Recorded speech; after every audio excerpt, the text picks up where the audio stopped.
you doing that with your mouth? Welcome, everyone, to this episode of the Cheap Seat Critics Podcast, where today we're covering The Lost World from 1925, particularly the extended version that came out in 2016. There you go, Springs. I need uh, that. I needed that. yep, there you go. Uh, with me today, we have. Hello, everybody. I'm one of our hosts, a geeky writer. I'm Crimson Maroon. And I'm Sprinks. And hey, if you're listening from the Lost World, take cover. But you can find us on, oh boy, Facebook, X, Blue Sky, Instagram, TikTok. We're over on YouTube and Rumble for a visual side of things. However, audio podcast, you can find us on tons of audio formats. And we have a letterbox as well if you're interested in our averaged out numbers of our coverage of what we cover. Excellent. With that, we shall jump into our histories, starting with writer. Um, Surprisingly, I actually have heard of this film before. I actually think I think it's mostly via word of mouth though. So my history and my knowledge of what it is directly has been absent. Like I don't have any. I don't have any knowledge of it directly prior to seeing it for the podcast. But I've definitely heard of it before in like film conversations and art conversations because evidently a very it's a classic. Yes, it is certainly a classic. Go with Sprinks next. Uh, Somewhat much like Ryder, I have not seen the film before except for this podcast coverage of it. But I have had it in common conversations, usually in topics brought up of Jules Verne's Journey to Center Earth. Lost World gets in comparison in talks, and then Marion C. Cooper's King Kong, Skull Island talks of comparison. Oh, interesting. Yeah, that makes sense though, because Skull Island again has that same kind of other. You're going to a quote unquote different world, in the form of an island. So definitely makes sense that it would be in conversation. That's Well, and the original King Kong was done by the guy that did the dinosaurs in this. The this was first. The same Um, animator or creator? the animator for the stop motion. Oh, okay. Yeah, that makes sense actually. Man, it's been a long time since I saw the original. Yes, my history. I have now seen this film like 6 times for the podcast, and one of those was in a very extended scene frame by frame. Watch it of it. Six Very in depth. times? Yeah. Wanted to be thorough with this one, Crimson. Wow. Lots of circumstances for that. And little podcast history fact. This was on my pitch of Decade stuff when we were doing early days of formatting what that might look like. This was on my list. So it's been in the works for me for a while to put this through. And at the time I hadn't watched it yet. It's just something on the horizon for me.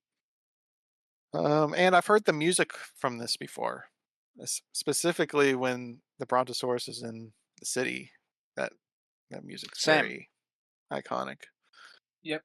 I've definitely heard that music before. I actually wrote it down. I'm like, I know I've heard either this or something super similar to this. So I guess that would, Yeah. question which could be in the facts, is that entirely original soundtrack or music for this one film, or is that like prior composed of like a Mozart or Bach or something that they put into this? Wish I could tell you. I didn't see anything on it. Okay. Um, darn, I thought I had one more history thing. That's fine. On to facts. Even though this is a 100-year-old film, almost 100 when this comes out. It's less than a month away to being 100. Um, so we missed it by that much. Sorry, people. But there is a budget and there is a box office. I was surprised to find that. So the budget was $700,000, which is roughly 12.8 million today. And the box office was 1.3 million, which is approximately 23.8 million today. Hang on. All right. Box office of 1925 or box office Yeah, of 2016? the 2016 didn't have a theatrical release. It Okay. was just an uh, a version put Okay. The out physically or original, whatever. I guess, quote unquote, theatrical of coming out is what you went with of That box is why office. I said the updated inflation number. Yes. Okay, I'm just checking that that's not what we saw though. All right. Uh, m- Moving on to some facts that aren't box office stuff. Let's get into why there's different versions of this because it's a bit extensive. So the original film that was theatrically released was comprised of 10 reels because it was a long film, and those were all destroyed. The original prints were destroyed by First National Pictures to kind of bury it for King Kong because they didn't want to compete against themselves for a monster film. Doesn't make much sense to me, but they did it. Um, but before they were all destroyed, a copy was sold to a different company. Where was it? Codoscope. uh, and they shortened the 10 to a 5 reel, which is the abridged version that was around for up to 2016 till the extended hour and a half version. The hour and 8 minute one was the compressed 5 reels that was the sole surviving piece because like I said, shrunk down to 5. The 10 that also got burned down in a warehouse, so the 5 reel is all that was left. And then over the years, little snippets were compiled into this hour and a half one for the optimal version. But even this still isn't technically the full version because none of that's out there, or at least found yet. So, Yeah, very, very I could interesting. definitely feel at certain point where this was a lot of parts of this film were kind of like the best guesswork of people trying to put reconstruct the original vision of the film. Uh, yeah, because I've seen both versions. I guess you guys didn't say. Did you guys just watch the extended? I only watched the extended. Same. Okay. Yeah, I've seen both for the audience knowledge there. Uh, because this was so successful, they did plan on later doing a uh, audio remake of it, but that never happened. Interesting, like a BBC radio host show kind of thing. I suppose so. Yeah, it was just going to be this with sound put to it, audio, Interesting. voice work. Okay, like they would dub I don't know over how they the. would do that exactly. Yeah, well, the only comparison I have to make to that is Peter Jackson directed a World War One documentary, and one of the things that he did is he brought in like expert lip readers, and so what they did is to try and they found like the standard 20 they tried to correct because you know how in old like 19 early 1900s footage, like the reel is moving really fast, so the characters or people are moving very janky in the camera. So one of the This was first things hand they did cranked. was, yeah, one of the things they did was try and correct the frame rate, and then once they did that, they can bring in like the lip readers to kind of do audio dubs of the the people in the film. So that's my only experience with that. So it's been done before that I, as far as I know of, just making an audio version of a black and white film. It's just time consuming. So that would have been interesting to see if that came to light, but never happened. Something that I want to look for now that I found it when doing research was a the cameraman saw a pair of pliers while doing the stop motion work. So instead of removing the pliers, each shot slowly pulls the pliers out. I haven't seen where the pliers in the movie are, but apparently it's there somewhere. So I something to didn't keep catch an it. eye out on. Yeah. Hmm. I don't know I how don't much of the I don't pliers, have if it's a just a little timestamp. bit, but I don't have a timestamp for it, but I do remember seeing something like there were 49 model dinosaurs made for this film, quite a few, and they were all donated to the Museum of Arts and Sciences in Los Angeles. And after many years of the rubber degrading and stuff, they put it into a secure area, and that area ended up getting walled off during the new wing renovations of the building. I don't know how they managed to do that, but it got blocked off. And they discovered that much later when they like took down the wing, I or suppose so if they did it by accident. I'm just going off what I found. I don't know how they either discovered it or just knew it and left it there. I don't know what happened with that. This was the first feature length film to utilize stop motion animation because there has been a lot of shorts, but this is the first feature length one. that's pretty cool. And this was the first one or first film to be seen in an in-flight movie, I guess, in a plane. That's also interesting. cool. That's a cool little fact. Yeah. Two historical And there you go. landmarks for this. There were a lot of facts for this one. It's got quite an extensive history, but I'll leave it there because I've kind of gone long already. So we'll just go into the coverage if you guys are good with that. I Any am. sneaky I'm raring to facts? go. I just All right. want to clarify for my own sake one more time. My coverage and all this is of this extended 2016 version. For any And do you want to confusion, break down what that means? the extended part of the, I guess, all eight, or however it starts off, the eight found um, film canisters composed to try to make a final work to extend the film being done. That version is what I watched and took notes on. Okay. Guess I'll we'll see what that means going forward, more in depth, I suppose. Uh, we are going with a three-act structure.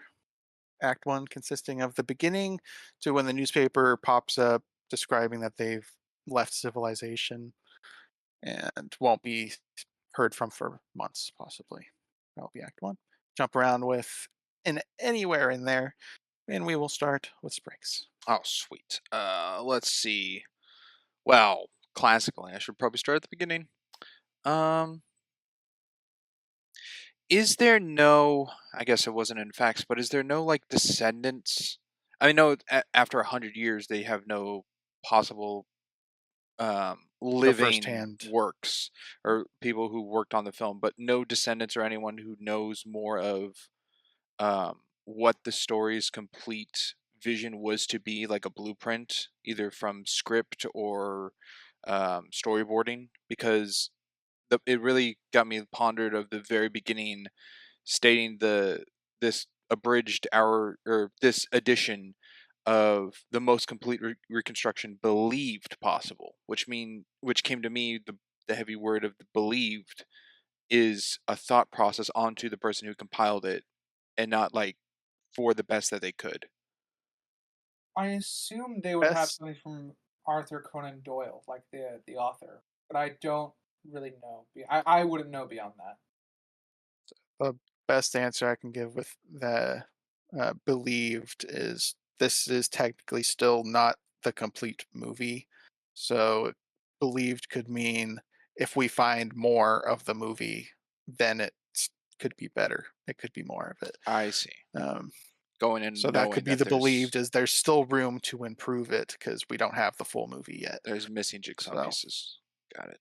yeah. For the Descendants thing, I all I found in terms of that is just companies, no family member stuff. No one's like, this is my father's proud moment, crown jewel piece. I couldn't find anything on that. Just sounded like business stuff. Uh, Don't know anything on that one. Right. I guess writer. Um, I I don't think I just recall a movie like introducing the author in like a special way, because obviously Conan Doyle either helped to write the film or he was the writer for the film, and they give him like his own little segment at the beginning instead of like it wasn't like a footnote in terms of credits, which it fits for the time period, but it's you know different. It was unexpected. Yeah, because obviously he wrote the book. Yeah. I don't remember the year. It was like 1902 or something. It was 1900 something. I don't remember. Sorry. Yeah, yeah, But no worries. Like it's one of those things where it's just like and whenever we get a book adaptation, there's not an opening segment that like has like the author just sitting in a garden or sitting down or doing something or posing for a camera. Like J.K. Rowling is not the star of the Harry Potter movies. yeah, no, that's true. It's not something I've seen. I think in Well, anything it's a else. slight different approach because there's some films that take a work of book. I mean, I get good example is the 2009 Christmas Carol we covered, where it begins with the book opening, which I guess is a slight approach to it of the works. Uh, yeah, I've seen stuff where like a narrator is starting off a film, but not like the author or creator s- in the beginning and It's like a introducing. credit. Yeah, Like for me, it came across as like a credit that would be like at the end of the film. Only they just have the author there. Or you know how when you open a book and then the last like on the cover on one of the ends of the cover at the very last page, you have like the author and their mini biography. It kind of struck me as something similar to that. mm, yeah, I could see that. I only bring it up just because it's interesting cultural difference, I guess, between what we do nowadays compared to what this is, which is interesting way, I guess, to credit the person. I guess since we're still in the beginning area, might as well hop on board with that as well. The boat uh, that we see crossing when we're entering London, the boat is called London. Found that kind of neat as a visual marker for where they are without explicitly stating with a card, because they do that later. But the first time is on the side of the boat that passes by. That helps, and with also the Mhm. look of Big Ben.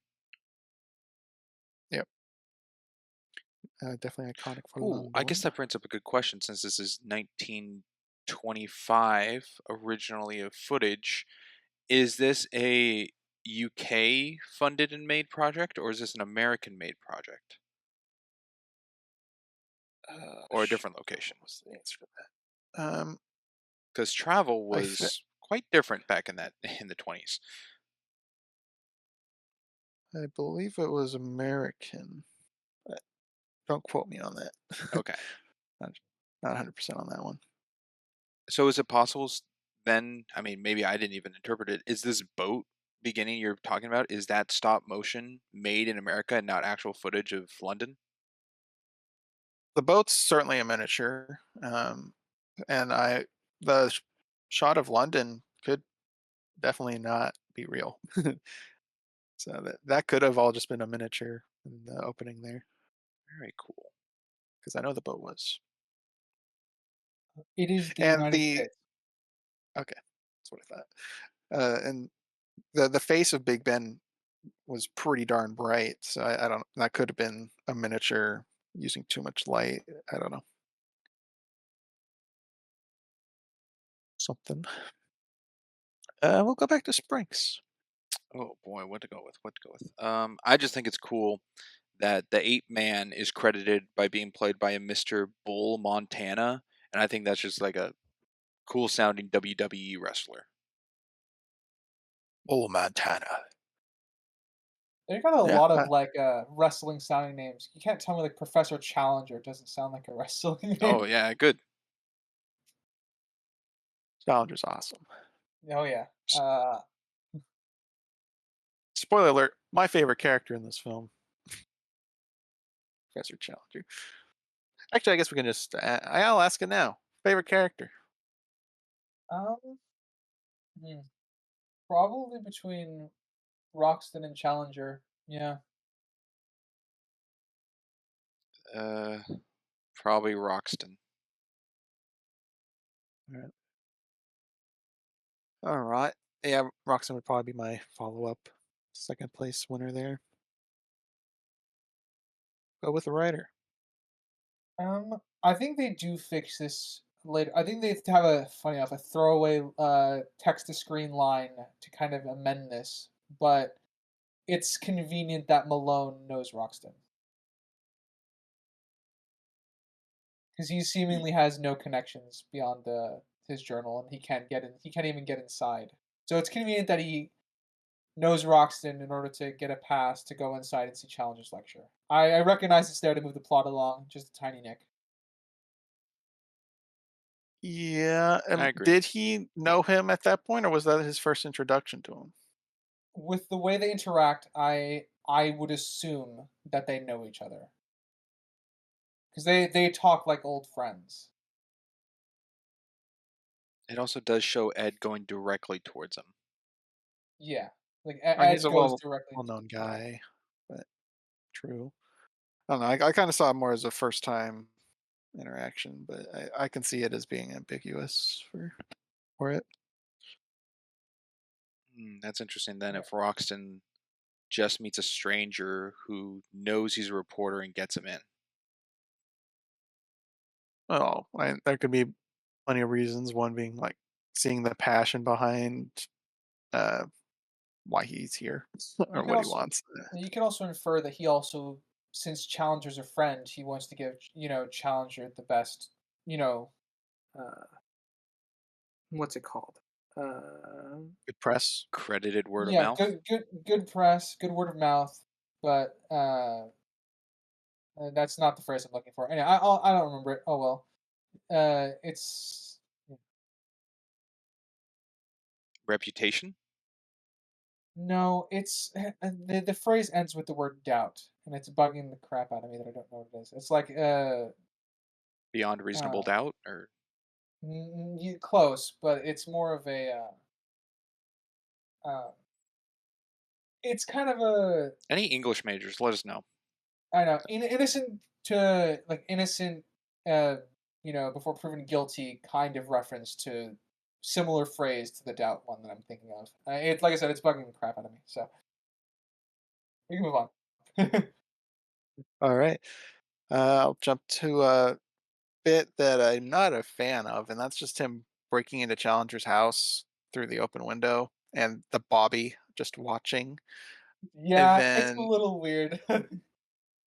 and then the Bobby asks Ed, as I have him as Ed in my notes, if he's going to press charges on Challenger for attacking him, and I was blown away by why that was Were there asked. different rules of breaking and entering back then? Like, was that Um, Um, not a law? Or I mean, I would imagine it's a law to break into one's property, even in London in the 20s. but if it's an open yeah, window, is it a criminal offense? Or yeah. It's weird. This is An open invitation. yeah. I have to judge this one by like my standards because I don't really have uh anything to base it on as far as my knowledge of history to go with. So this also sticks out as very odd to me that the police officer isn't going after the kid first and foremost. Like he's asking him if he's going to press charges against Challenger. I agree. It's a little ridiculous. Yeah.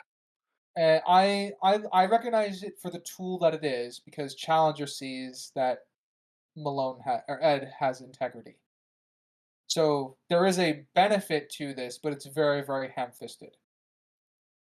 Yeah, I mean, I guess. I mean, I don't even really see why Challenger even saw that as some sort of respect because the line itself was just so ridiculous to me.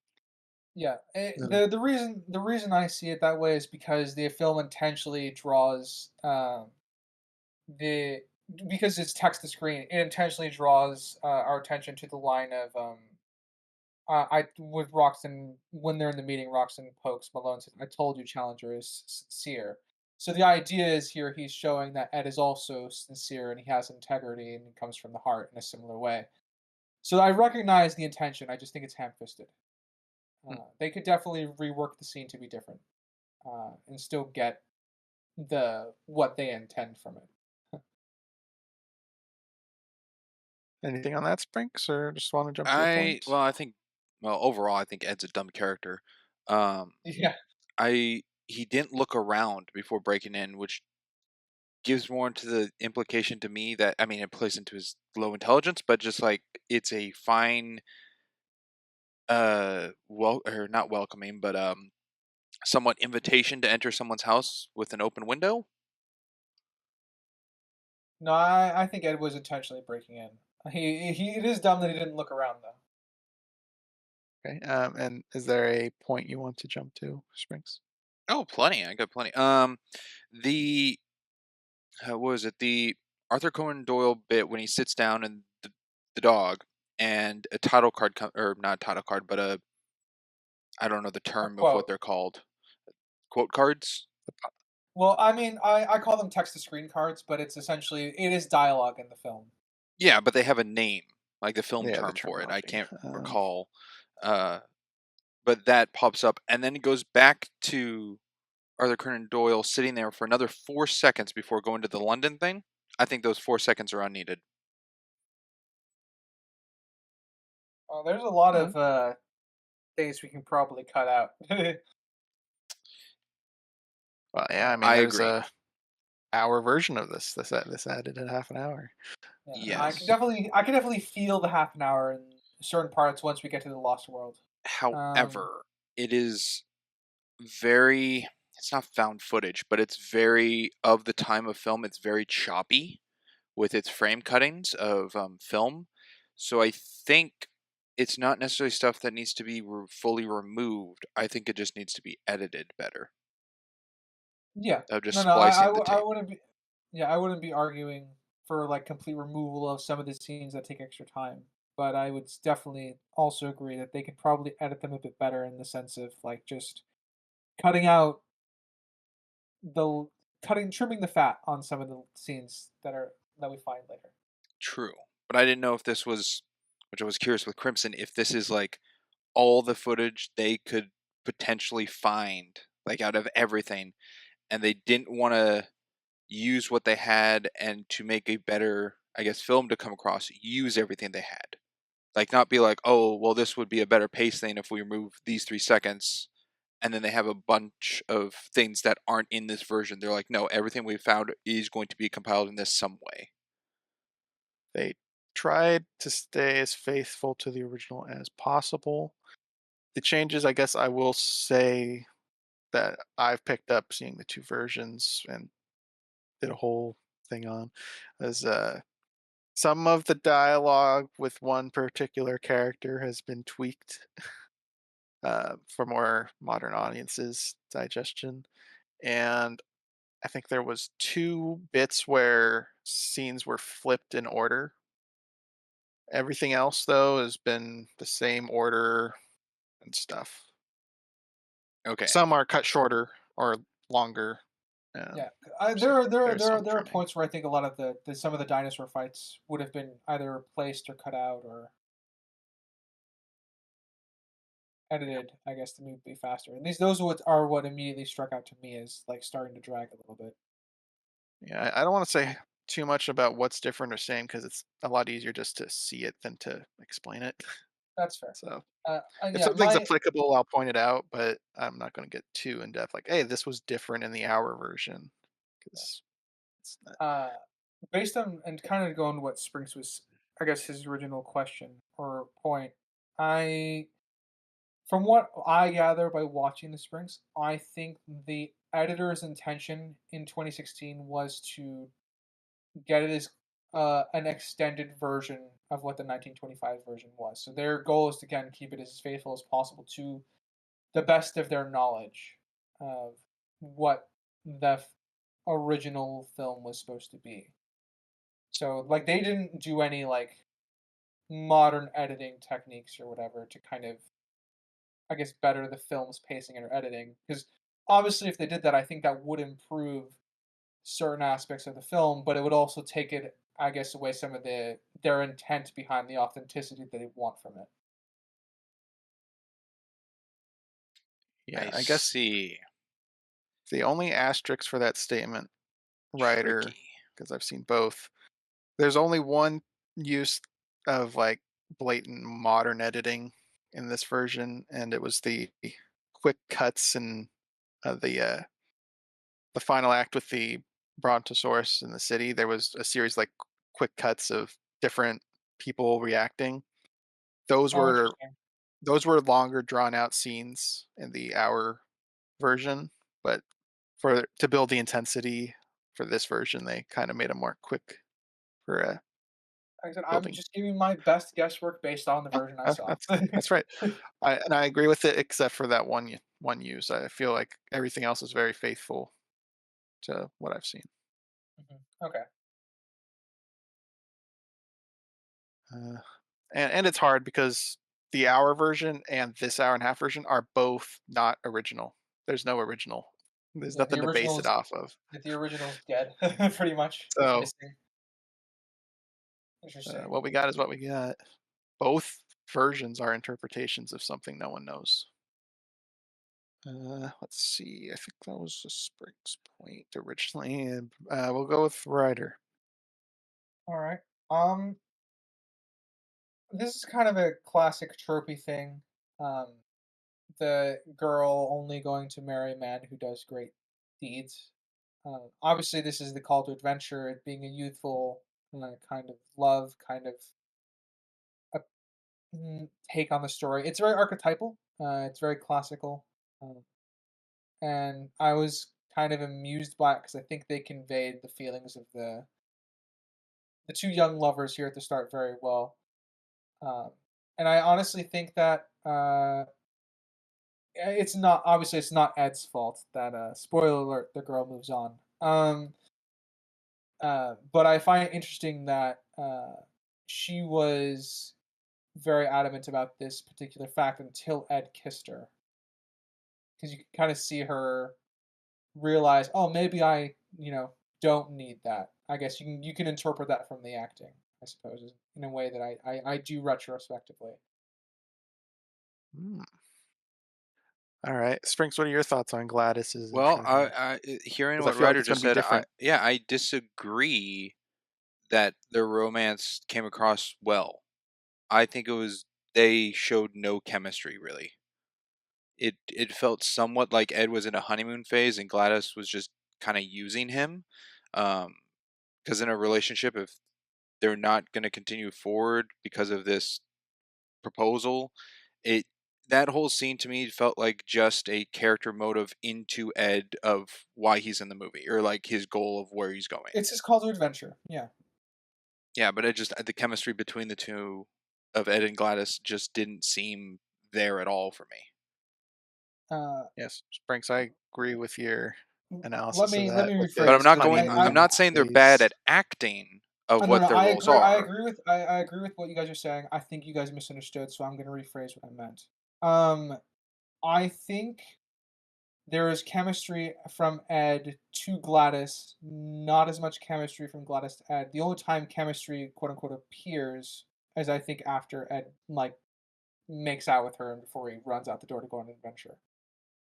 Um, I think that's the intention behind it. So I'm in agreement with what you guys are saying. Okay. All right. My point is the scene is still well constructed and that the quote unquote romance is archetypal in the sense of it's the core writing aspect of it. But I don't yeah, I agree. I don't think that's like they're I'm calling them lovebirds as a nickname. They're I don't think they're like deeply in love. I'm in agreement that they don't have the I guess what you would want out of romantic chemistry. All right. Sprinks, out of curiosity, because I was just thinking it while I was watching it the last time I watched it. How does Gladys compare to the Temptress in The Greatest Showman? Oh, Jenny Because Lynn. you hate her. Yeah. Jenny Lynn is far more malicious than Gladys. Gladys is just disloyal. Okay. She just feels like, again, no chemistry really. It feels like she just has this one thing. It's like, oh, I want you to be this. And he goes, all right, I'll do it, and runs off. And she Yeah. knows he's off doing this for her. And then she goes, it took too long. Yeah. But I we don't think really see that whole story of her moving on. We just get the perspective of Ed when he returns later. yeah. Like I said, the only hint that she's like realizes her like she might not need the asking question is the look she gives Ed as he's running out the room after the kiss. There's kind of an implication that, at least to me, that she's like realized, oh, maybe I don't need the great deeds. But that's again my interpretation of And I her could expression I and could see it whatnot. as like, oh man, he's gonna be gone for a while. I'm gonna miss his sexual company. Could be that. Yeah, could absolutely be that. Oh, this is a silent film. I got nothing. I got Yeah. nothing beyond Yeah. that.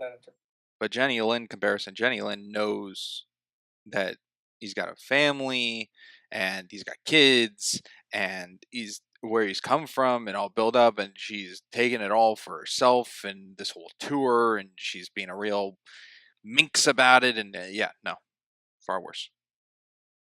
Okie dokie. Let's go with Sprinks.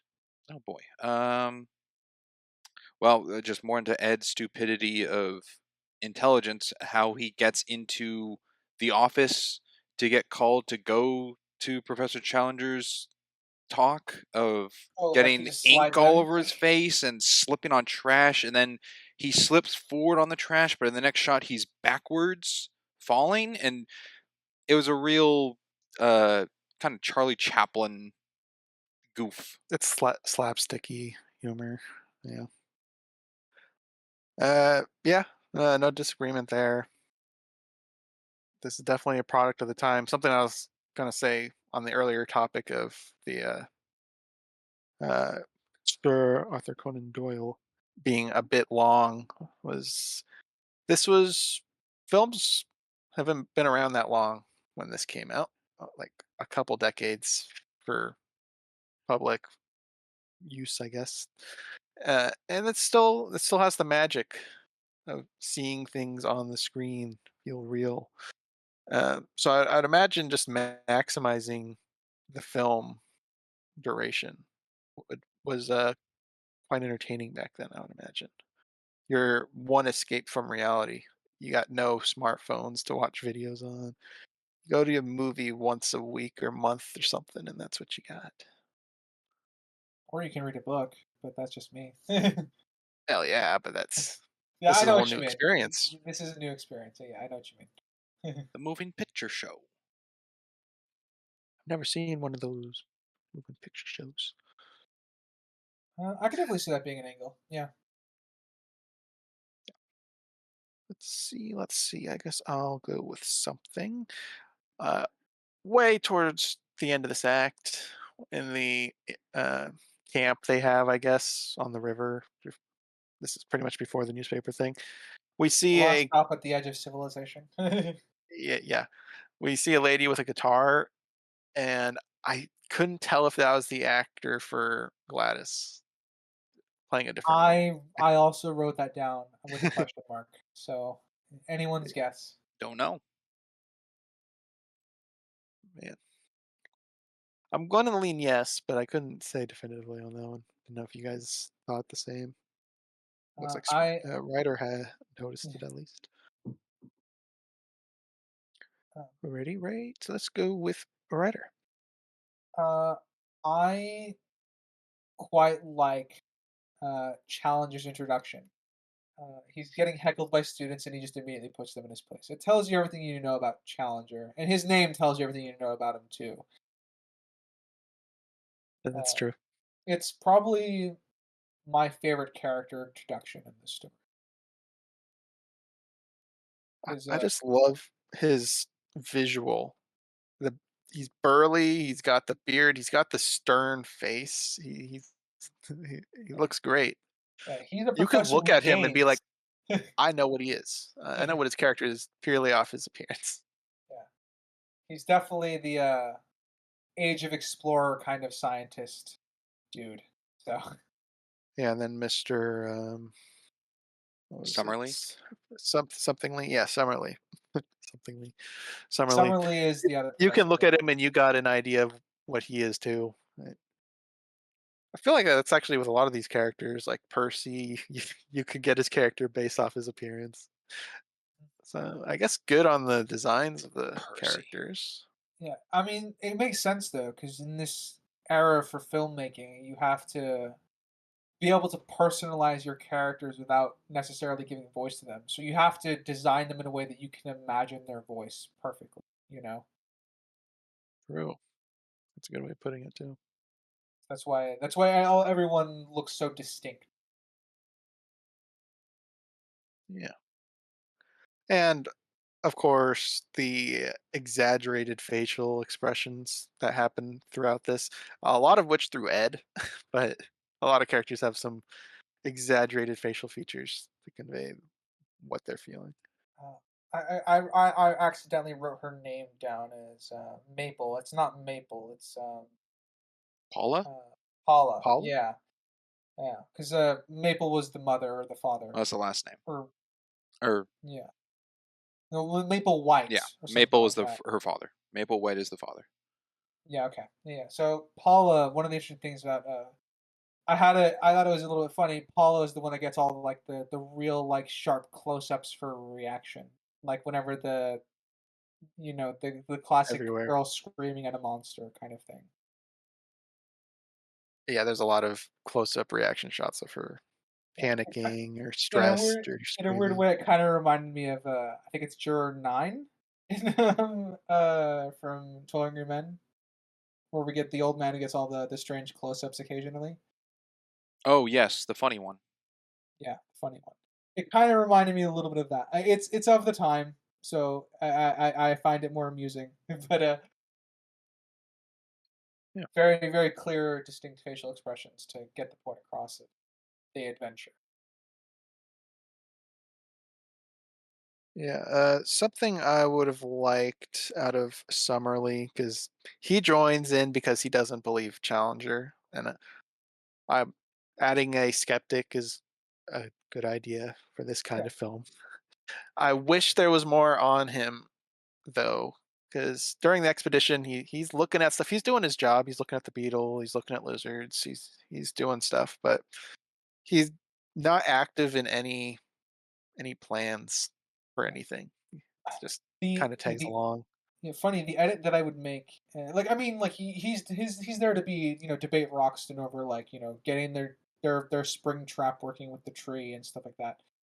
It would be interesting to see him, even though he was a doubter. Once he's converted, like to see him be useful. So like have him contribute an idea for a trap or survival because he obviously has the same or a similar set of skills because he's also a explorer scientist. It's kind of implied anyway. Um, so it would be nice to kind of, I guess, I agree with you. Is the long-winded way of saying that? Yeah, he was a coal. I don't know how to pronounce the profession. Coopterist. Study beetles. That's what he does. He's a guy that studies beetles. Very specific. What do you think's on thinks? What are your thoughts on Summerly. him, Sprinks? Yeah, Um, Summerly and Challenger 1-on-1 just reminded me of Professor Porter Professor Porter and Clayton and Tarzan, like the two explorers, but like the different sides of them. Yeah. Same idea. I think for the two of them.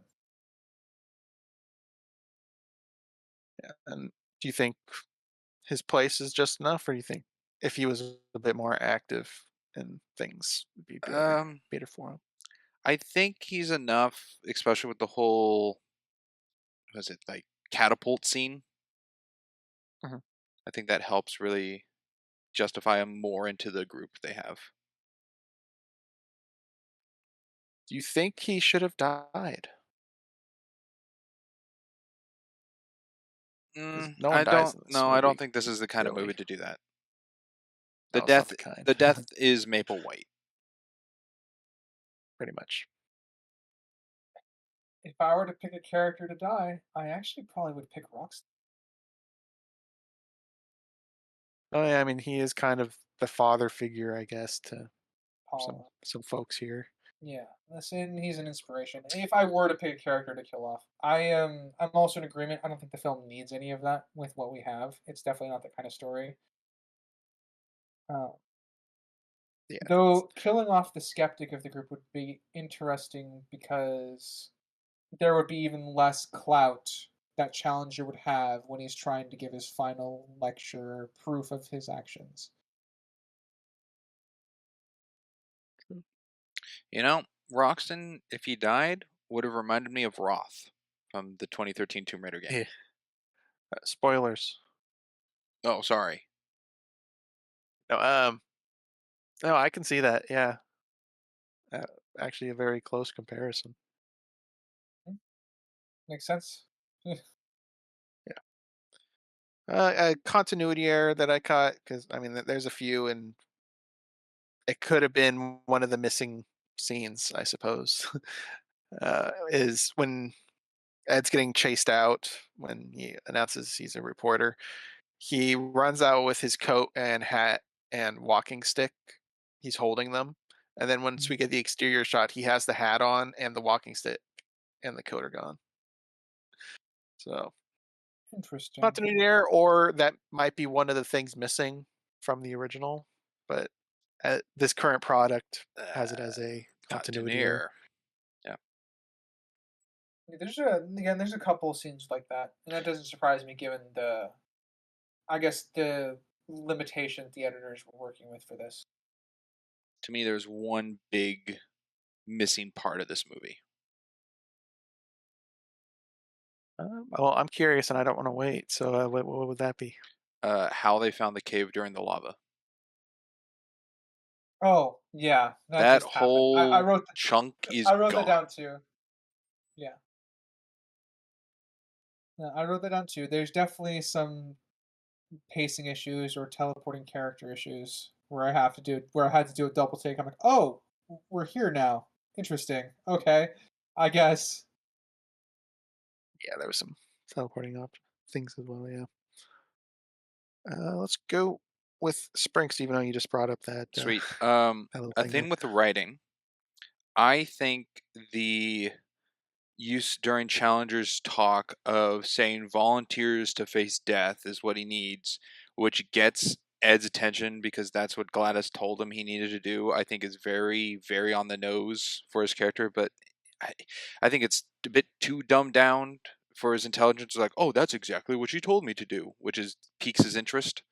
I think that's too much. And then also Summerlee saying he's challenging Challenger. I'm like, that's a bit corny. And I don't think they're used It's for a, humor. The first one I think works mostly because we're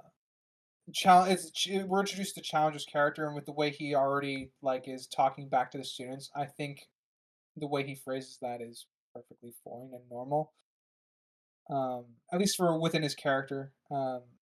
It is on the nose with regards to Ed's story, but it's in character for Challenger, so don't take any issue with that. With the other one, yeah, it's cheesy and corny, but I agree. I don't really have anything to counter. and they're so limited on what they can say because it's just the pop up cards. It's not actual dialogue. Like I would like to know what like the average of dialogue nowadays, like compared to then per minute. I guess how many lines per minute? Be interesting Yeah. because Because I they have think to really condense things. immediately after that, I wrote in my notes that Challenger opens his mouth and like lips one word, and a card pops up that's like three full sentences. All Yeah, right, that's a bit yeah, much. yeah. Really gotta maximize stuff because I mean you wouldn't want to focus on him for like 30 seconds of just him talking and then cut to that. That's a waste of time. Yes, but So also the oh, what's the word? Not frame rate, but the scene duration. I don't know what I'm looking for. Anyway, it seemed no in some cases of these older films they're sped up in film. So like they're talking a lot faster, and then the title card comes up rather than like in real time. Yeah. Yeah, I guess that would fall under frame rate. So they're speeding up the frame rate. And I was curious, so I did use a stopwatch for my final watch. I was curious how much of this version was dedicated for the words that pop up, and I did count the newspaper. Anything that had words that you had to read as an audience, I Okay, so counted like for the this. telegram Yeah, bit I newspaper. didn't. I didn't count the flying map thing. I didn't count that because you're not really reading anything. So anything required readings, I counted towards, and it was approximately 17 minutes and 12 seconds, give or take a few seconds. So And do you there know you the go. percentage of that in the entirety of the run length? 17 minutes out of an hour and a half. I didn't run the numbers on Okay, that. because that That's could tell us the percentage of how much this movie is a book. yeah, I suppose so. Um, I mean, it's a pretty good chunk of it, though. So that would be about 1/6, which is that like 18%. Is that's not right? I don't I'm not the mathematician. know. Percentiles were not my strongest suit. Yeah. I've been thinking about what you said, Springs, about the like Challenger opening his mouth and then it kind of cuts to away to, or he mouths a word and then it just you get 3 lines of text or 3 sentences worth of text.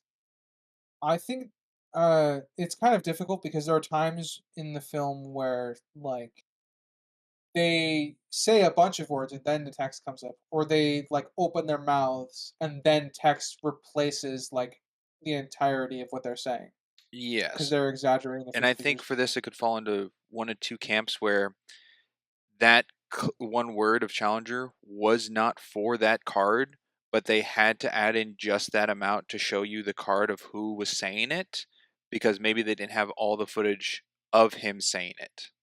Mhm. That's definitely possible in this version. So It there it just it's gets into theory yeah. crafting because we don't know it. But I did write Well, at 1304, there is a part where the words are written before the person says them, which I think is also on Challenger. Yeah, and I feel like that was pretty commonplace as well.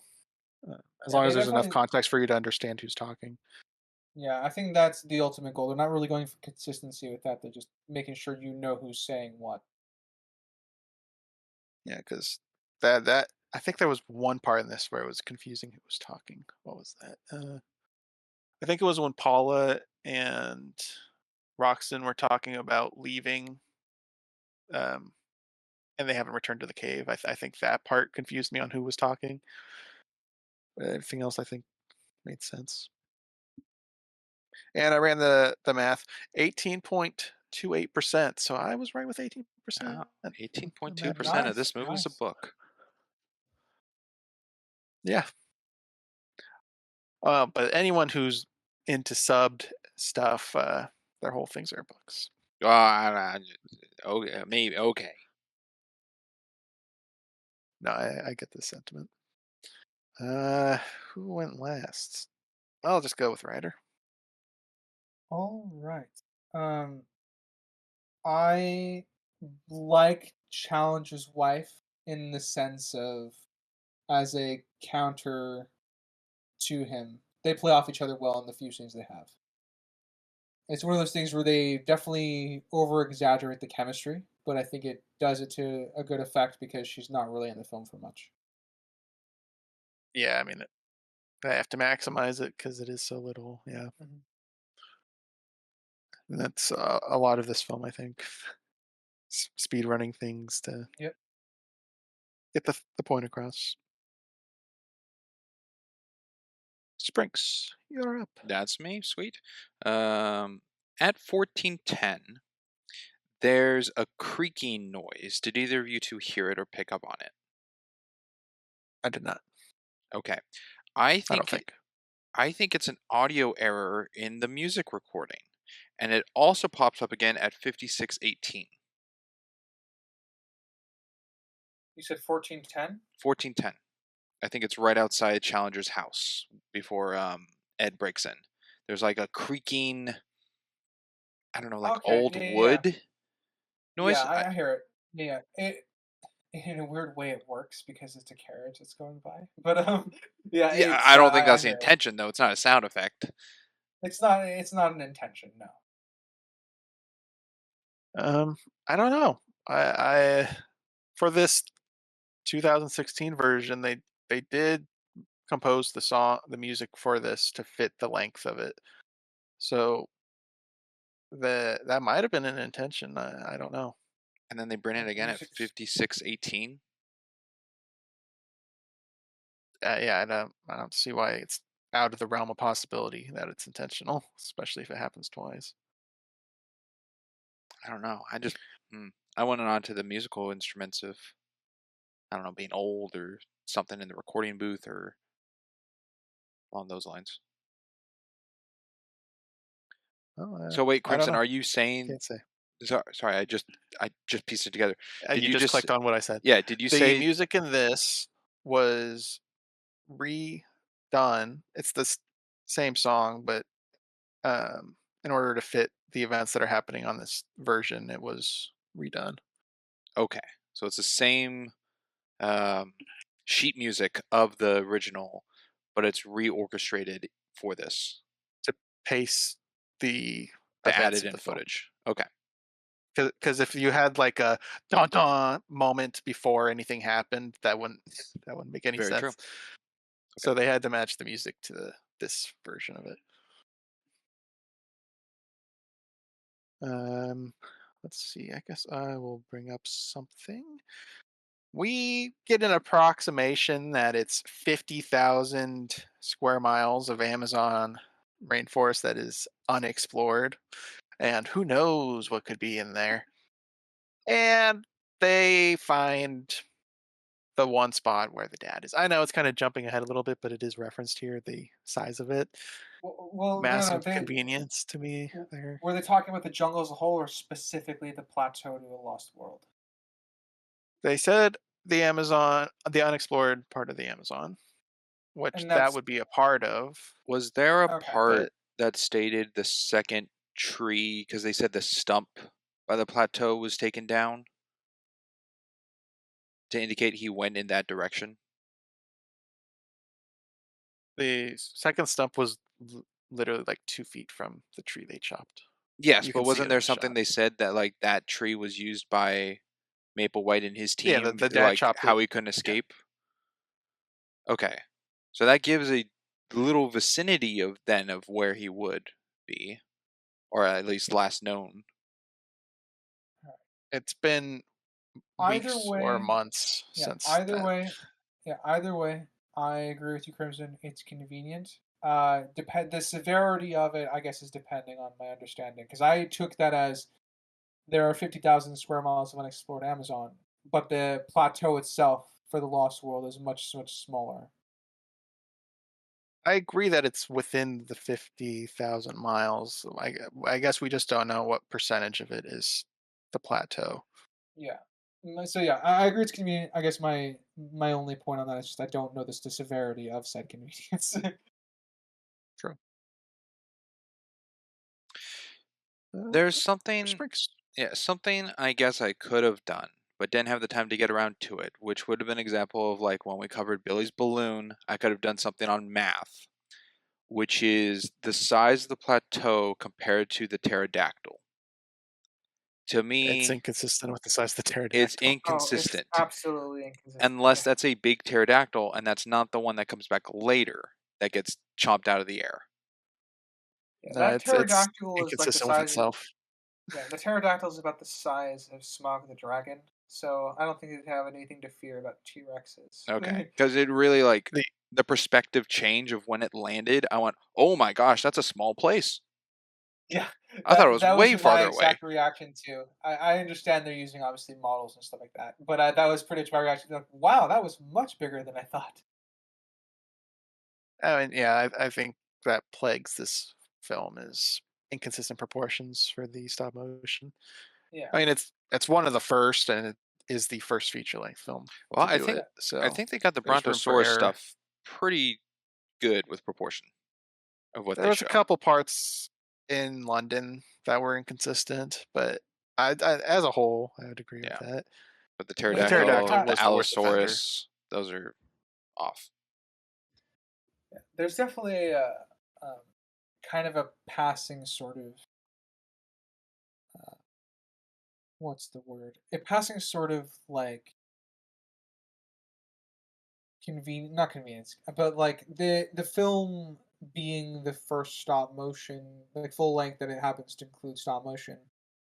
You definitely feel that in the film. So it kind of because because it's kind of a new art form at this point. The artists themselves don't fully know the proportions they're working with in the lens of the camera and the degree of They like don't know the how tricks, right? yeah, they don't know the tricks yet, so they don't have forced perspective and stuff like that. So that stuff has unironically not been invented yet, which makes the inconsistencies on proportions very interesting to tackle with as within a as far as an objective lens to go with from a filmmaking standpoint because they're working well with the limited tools they have and understand that they're working to solve some of the problems because there's obviously some proportion stuff that I think they do really really well, and but obviously they're not. It hasn't been a perfected art form yet. They don't understand the nuances of everything. Yeah, still in the pioneering phase of the stop motion. But as said, it wasn't the first stop motion film. It was the first feature length one, so it was completely original, but it is still a new art form. Absolutely. We'll go with Sprinks. Oh, me again. Um, Yeah. let's see. There's a drawing first shown of a brontosaurus, and then I forget who gets it, but someone gets Maple White's journal again, going through it, and there's another photo of a brontosaurus, but that one's classified as a living one, and they're two different drawn images. And I jokingly in my notes, I went, "Oh, so the first one must have been dead." But I don't know if that's just like an instance where like different takes of different drawings were a thing. Because why didn't they use the same one, or they're just two different drawings, but they look very different? If Well, it's still the Maple's living one, journal, living one could have been the first one you saw. It's like, oh my gosh, a living one, and did it. And then the second one, you don't have to write living because you you already know it at this point. Yeah, and the interesting thing with regards to that is, I guess I can pull some personal experience here. I thought it was funny that the sketch marks like look like a child's drawing. No offense to the artist that worked on it. But having also done some scientific field work, you do some quick sketches sometimes of specimens you come across. So it's fitting, I guess, the quality of the drawings. yes, I like that he drew a little person to kind of give a scale size, but Yeah, which kind of looked like a cowboy. it did. I know it was like a expedition hat, but it did look like a cowboy. And it was a little blinding whenever they cut to something white. Yes, I think Frank said something on yes, that. the first text, because it's a very kind of dark black and white movie. The first text was the newspaper or something, was bright white and just blinded me. But they'll flash and they'll bang just as I like it. But yeah, I agree. It's like turning off dark mode on your computer. I don't know why anyone would do Uh, that. I know, right? Crazy people. um, yeah, the first one was the paper about Challenger wanting to sue them or whatever for defamation, or well, not sue, but it was mad at him for defamation. I love that Challenger also just hates reporters. It's a funny character trait to give him. I think it's very funny. That was so his reaction to Malone, like carrying that character trait through from what you hear about him. I quite enjoyed that. Well, I'm yeah, a he's like, reporter. "I'm a Run him out of reporter," here. and he Oh, charged him. I can't do this. I gotta go home. Ugh. You You, gotta go. you can tell even Malone hesitates on giving him the truthful answer because he knows by reputation at this point that Challenger hates recruiters. Another thing about Ed being stupid, he knows reporters aren't allowed here in this meeting. Yeah. He's an Like I said, honest man. He should have no, lied. no, see that doesn't come across to me as stupidity. That one came across as he's just going to be honest. Yeah, adds more to his character that Challenger probably ended up liking later. But don't get me Honest wrong, man. I'm not going to disagree with every point that because I do agree that Ed is very stupid. I think that's one case where I think it's just his honesty being a character trait. Well, I think it's stupid, but I also think it's honesty. They're not mutually exclusive. That's a fair point.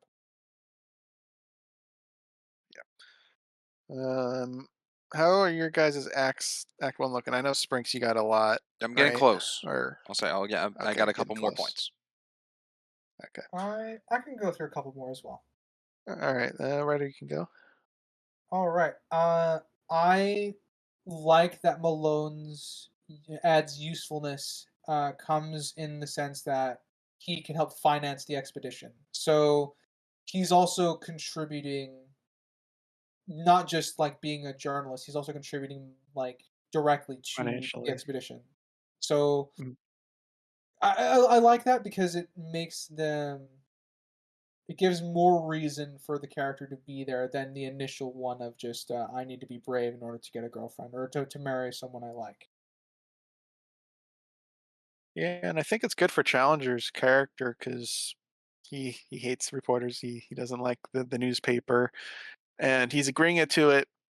You could argue how much percentage wise is he really wants to go on the expedition and how much of it's for Paula and her father. I kind of viewed it as more of the Paula thing at this particular instance. What would you guys leaning towards? I think he is leaning towards more towards the Paula reasoning as well. I I took think it as soon as like just stares at her through a window. Um, Because I wrote on my note, I'm confused. when you're talking about when Ed falls for Paula. No, no. Challenger's motivations for accepting the money, was it more driven on his wants to go on the expedition or to help Paula's dad? Oh, expedition. I don't think Challenger Okay. cares at all really about Maplewhite. He's the Roxton one has that more care. brought her in. I mean, Roxton cares more for Paula as a he's more father close, yeah. figure. I think, but I do think Challenger was friends with White. Uh, at least from what I understand. It's pretty loose on the connections really, because Paula came back from the expedition with her dad gone. She came back on her own and then gave Challenger the notes and told her. So I don't know actually how connected he is with Mr. White. It's not really confirmed. I guess I will definitely say that that's me inferring. I guess for the story, I don't actually have anything to prove. I guess the how close Challenger would be to Paula's father. Um, one Yeah, it's another. Sorry. I was just saying it was interesting. Go ahead. Yeah. One other additional, like I guess, adjacent thing I like about this. I like that Challenger has a grudging respect for Ed before he offers the monetary reason, like to finance the expedition. I like that they've already established a base connection there, so it doesn't come across as bribery. True. It's not like he's just throwing a bunch of stuff at the wall waiting for something to stick. Yeah, Yeah, I so can agree with that. it works better for both Ed's character and Challenger's character. Springs. Uh, I guess I brought it up a little before in confusion. Um, I wrote down immediately like when Ed is writing his telegram or cover or whatever, and looks out the window and sees Paula in the Amazon. I just went, oh, he's gonna fall for her, not care about Gladys. These two are set for each other. Gladys was yesterday's news.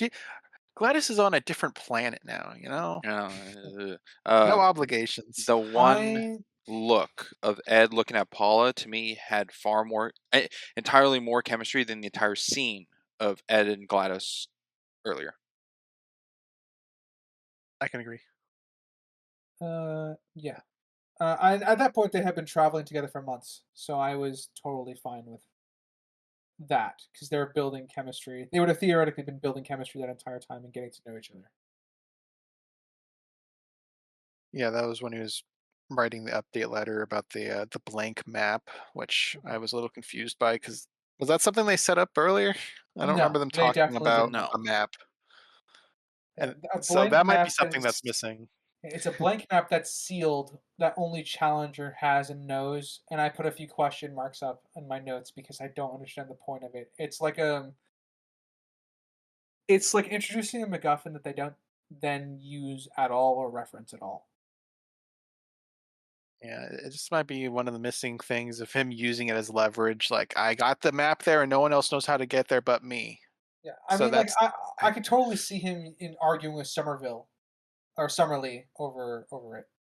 I guess, yeah, but they just constantly keep showing the journal notes being used as their map. Yeah, which is fine. It just makes that a little more awkward, and I don't know. It's one of the. It feels like it's one of those things that's missing. yeah, and as is, I do see that as kind of an issue. Hmm. I can agree. Timestamp Oh, 2630. There is a 6:30. baby. There's just a baby crying Yes, on the there is floor. on the floor. Oh baby. It To me it was Yep, a distracting. naked baby. It was distracting. It was barely moving. It was just a crying baby in the corner. I'm like, why is a baby here? It drew my eye away from the conversation of Ed and Summerlee and What about the monkey that was on Challenger's shoulder? That wasn't distracting. That was in the same You shot. mean Not Jocko? you. We named the monkey Oh Jack. yeah, Jacko, still a monkey. I think that has Jocko has far more importance than this baby. I was just questioning whose baby is this? Why is there a baby on the floor? And then the baby gets Probably the taken away, lady and with I'm the like, guitar probably. Yeah. because she was in the This comes room. across to me as like they're staying with locals before they move on to their final to the next place. That's kind of what this comes across to me as. Yeah, that's kind of how I saw it. With the Yeah, natives. that's fine.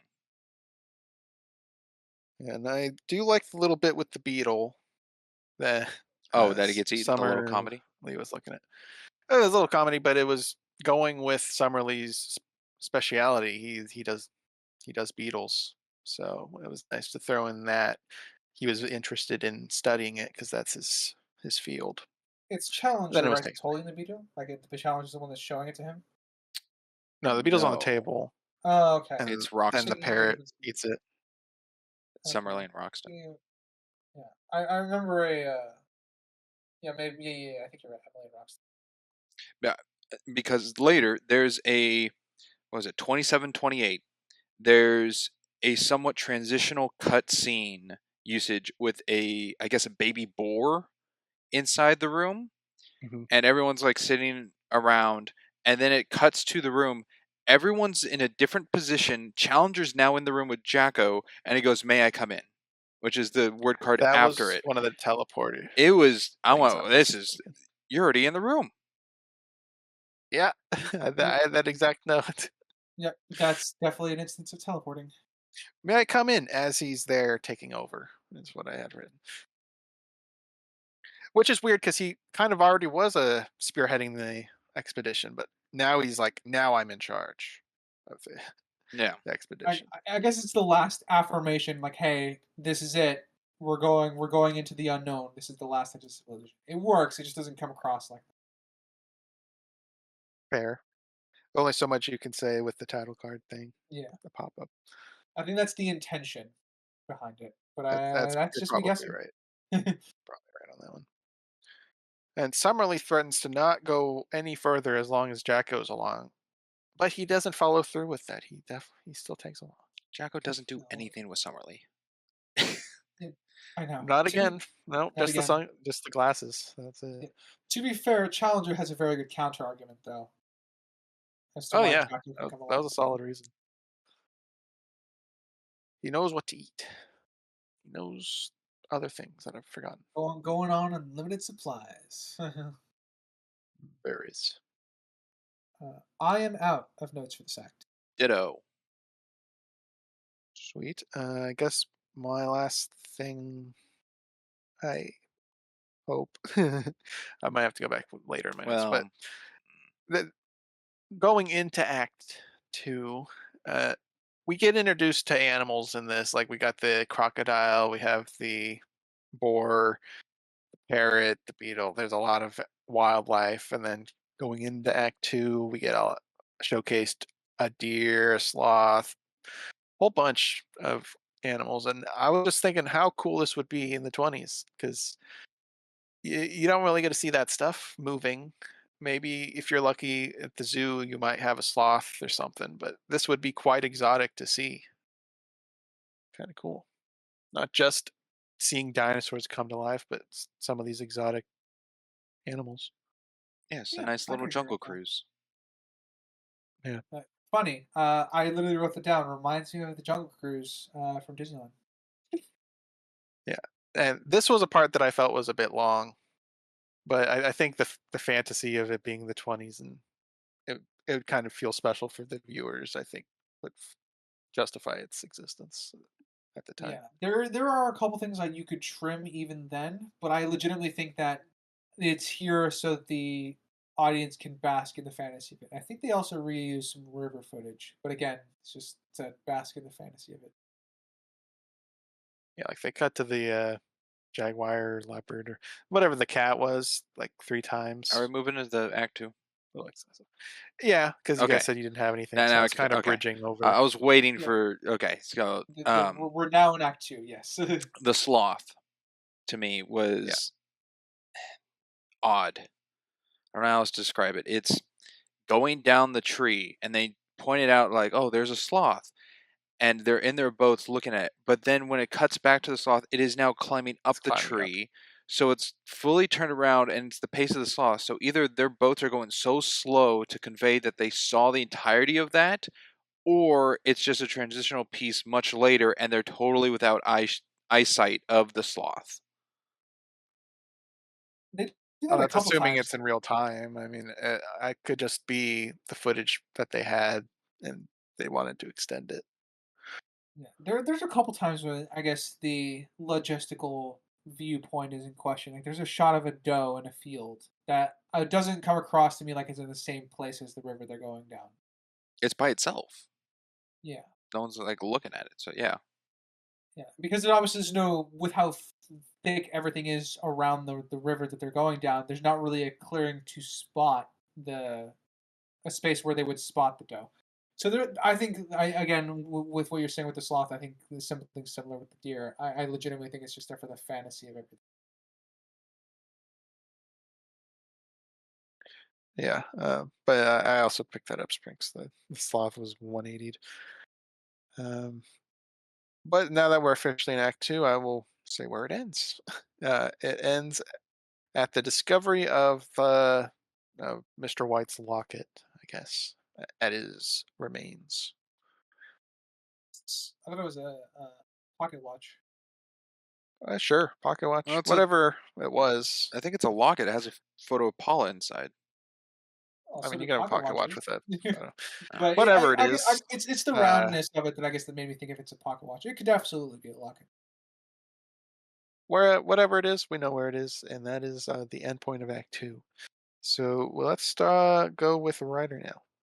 Springs did the sloth thing. All right. Um, I quite like that Malone is kind of messaging uh like his honest thoughts. Like he's messaging his doubts, but I think it comes across like he's keeping that to himself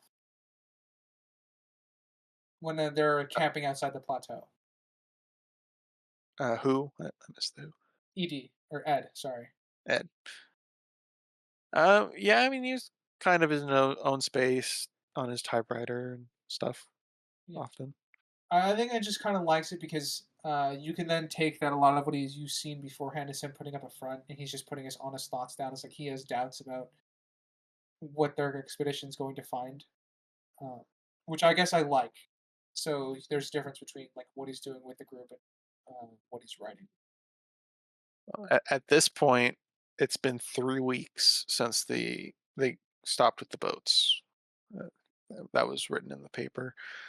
So yeah, 3 weeks of seeing nothing, no dinosaurs. That would probably wear down even the optimists. Hmm. So dinosaurs is in Maple White's journal, is what they're going Yep. for. But are they to gather just proof of the lost world, of what Challenger has stated exist to bring back? Is that their mission goal here? I think the goal is Uh, proof, and also recover and the something of dead. the remains or rescue him because it's coined as a rescue operation, right? That's how he was able to get funding from the newspaper. Because even if they can't prove the dinosaurs, they could show it's a rescue mission. So that was something they Recover used to or to get the convince Yeah. funding. the yeah. Which So helped me into yeah, more that he it's two missions in one. doesn't care that much for Maple White. Okay. I guess it's up to interpretation, but So it's both those missions. yeah, the reason I bring that up is because they come across spectacle bears and seen a pterodactyl, and no one's doing anything to document or capture them for proof. But there's no like No word said disagreements. earlier of Challenger saying, "Hey, we're here. Like, just so we're all on the same boat. We're here." Funny, all on the same boat. We're here to get a brontosaurus, like what's depicted. Um, My issue was there was no cameras. Yeah, they're just marveling at it, but there's no. Roxton is this big game hunter, and he's not shooting them down or capturing or anyone's documenting. They're just all in like awe. yeah, I think that I'm works fine with for them being the in awe first in the beginning. pterodactyl sighting. Yeah. Um, I think after that, I would have liked to see some plannings or attempts to like take samples, like stealing a Bronchiosaurus's like hatchling or something to that effect. Something to like coin like proof. So Yeah, they I would mean they start have hunting proof spectacle once bears they're in their camp. Well, are spectacle bears wait. aren't. Those are normal. Yeah, I was gonna Those are say, is that normal fantasy? I creatures. They're don't think that would be extinct. fantasy. No, Oh, That was my first by that. instance of like, oh, we're now in the lost world. Like this thing's not around Oh, anymore. if that's true, then yes, I have some more issues with I it. thought. Are you saying that as a fact, Sprinks? I don't think they're extinct. Spectacle. Oh, I thought they went extinct a while ago. I think they're still in South Africa. Let's, Looks yeah, like they're they're still around. They're classified as vulnerable. yeah, they're native to South America and Africa. Okay. Yeah, so they're still around, My mistake then. and I gotta also they're not dinosaurs, which is what his claims were. So yeah. bringing I a mean, Well, I bear guess wouldn't really so, do but anything. yeah. if they If it found a was a unicorn, I think they'd bring a unicorn. oh yeah, absolutely. They would absolutely. One of the things to touch on in this act for me that I find very funny, I like how the physics for like the larger dinosaurs doesn't quite match up. Like how the Bronchiosaurus jumps like suddenly when it hears like a loud crash. Yeah. Um, Okay. yeah, they're pretty quick in their movements, Or the Allosaurus which that jumps to get the pterodactyl. jumps. I don't know if Yeah. that's Yeah, real. Yeah, and fucking Matrix Neo jumps to get a turn. Yeah, yeah. There's a, but I mean more like I guess the physics of the movement in the sense of, um, like the Bronchiosaurus, like jump scared, like gets jump scared almost like if it were a person, like it has that same reaction as a person would, Yeah, when the rather tree than something a falls. little bit more, yeah, like something that rather than something like a little more animalistic that might occur. It works because it's of the time, and I just find it funny that they're giving them like human reactions, I guess, because they don't obviously know how they behave. It's the fantasy aspect of everything. But Yeah, I just found it amusing. And stuff I've found during the research was another. I don't know. It's kind of harsh to say it as a first, but what I was seeing says it was the depiction of dinosaurs being more agile, because apparently previous iterations and what scientists believe dinosaurs to be were like slow and dumb, and most of them being aquatic and not terrestrial, I guess. Um, which you kind of see by the end that Brontosaurus swims, which they don't do. Yeah, But that's been since disproven, but I appreciate it all the same because it's of the times, I guess, with what they had knowledge they had on hand. yeah, they believed a lot of the dinosaurs were semi-aquatic. So yeah, little dino fact. I'm sure I'll find another one later. Thank you, Mr. Grant. Let's giant turkeys. Go with Springs. Oh boy. Again, with the editing cuts at 37:33, there's half a second cut back to the Brontosaurus, I guess after they knock down the tree. And then at 38:16, they do it again. Mm, yeah, there's a couple reused shots in this that I picked up on. I said they pretty much reuse a river shot, I think, as well. But And also for uh, Yeah, I think so. the stop motion aspect of it, but also the time where I brought up the frame rate thing. The Brontosaurus is moving quite fast, leaving when there's no danger around. Yeah, yeah, you're not wrong. Because we also do have scenes of that walking slowly as well. So Yeah. it's not established to be a fast walker, regardless. It does have the slow walk, so it was yeah, it sped makes up. the faster animations a little more funny, I guess. Mm. And make them feel more weightless, as you were pointing out earlier. Uh, Going back to the spectacle bears, I didn't really like how you could see that they were fighting for the rations box. Uh, why would they let them into the rations Is that box? our rations box, guys? Are we? Yeah, that was my thought as well. Like, are we? Is this ours? Is it empty? What are we doing? Oh, it's theirs. I mean, if it was empty, they wouldn't be fighting for it. They're just Okay. in Yeah, awe. yeah, I have an issue with that as well. Yeah, very interesting. Let's go back to Ryder. Um, I forgot to say one more thing about the Bronchiosaurus jumping at the sound of the tree falling. I think that got the first proper chuckle out of me for the film. Ooh, Um, the first of yeah. many? No. No. Um, Okay. it's let's see. I will jump to Just like a Brontosaurus. when the group thinks they're trapped. It feels like they don't try to solve the problem, and they're limited by the text to screen stuff.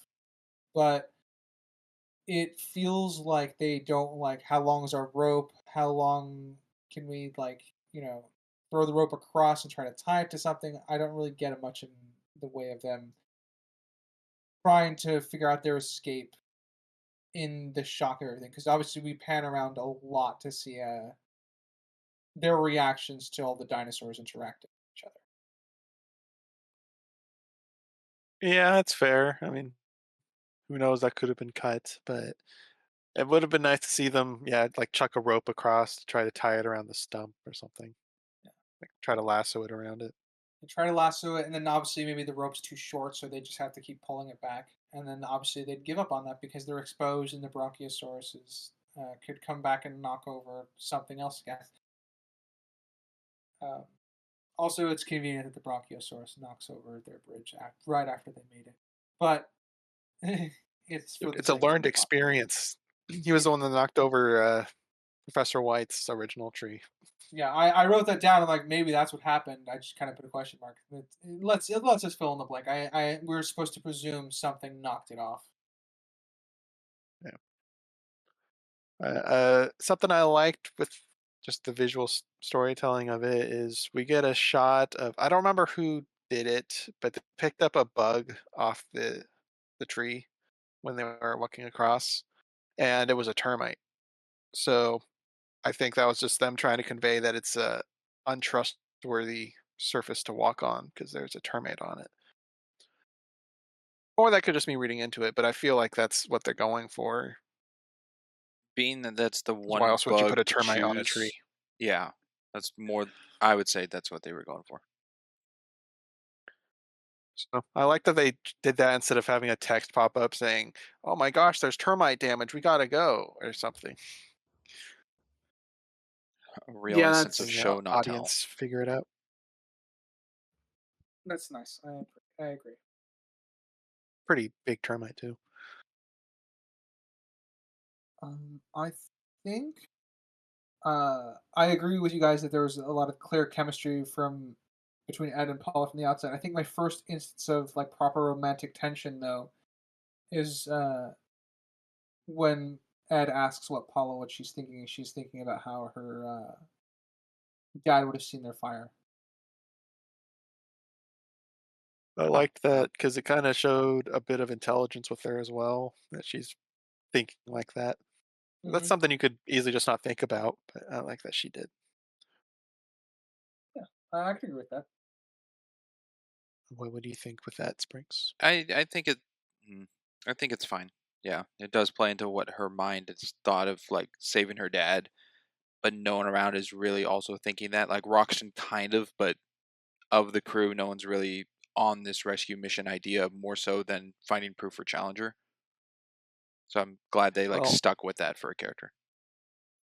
yeah, it's good for her. And I would like to point out at this point they're more focused on surviving than anything.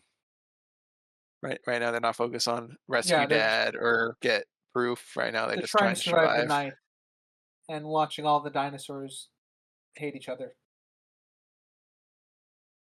Yeah, it's crazy to think that there's still dinosaurs with the rate that they keep dying or getting attacked, and the number of Allosauruses are It's crazy. pretty insane. I'm like, I actually wrote that down. I'm like, okay, so all the dinosaurs have died out if this rate of death is true. Yeah, I, I want to know how many Allosauruses there were in this because At there was like least at least two. four of them. Because Hey, we get the one that fought the uh, um, what's the name of the Hadrosaurus, the duckbill dinosaur. Yeah, that one. You had the one that fought the Triceratops and got stabbed and then ran away and then got shot in the face. But that's not the same one because it doesn't have the bleeding. So the one that got shot in the face is not the same one from the Hadrosaur, or it was a continuity error, I saw it whichever. as well. I saw it as two different ones, but then when it goes back, or I guess when the second one comes up, the first one's body that got impaled by the Triceratops is no longer there. So I think it's more so into Which part? continuity.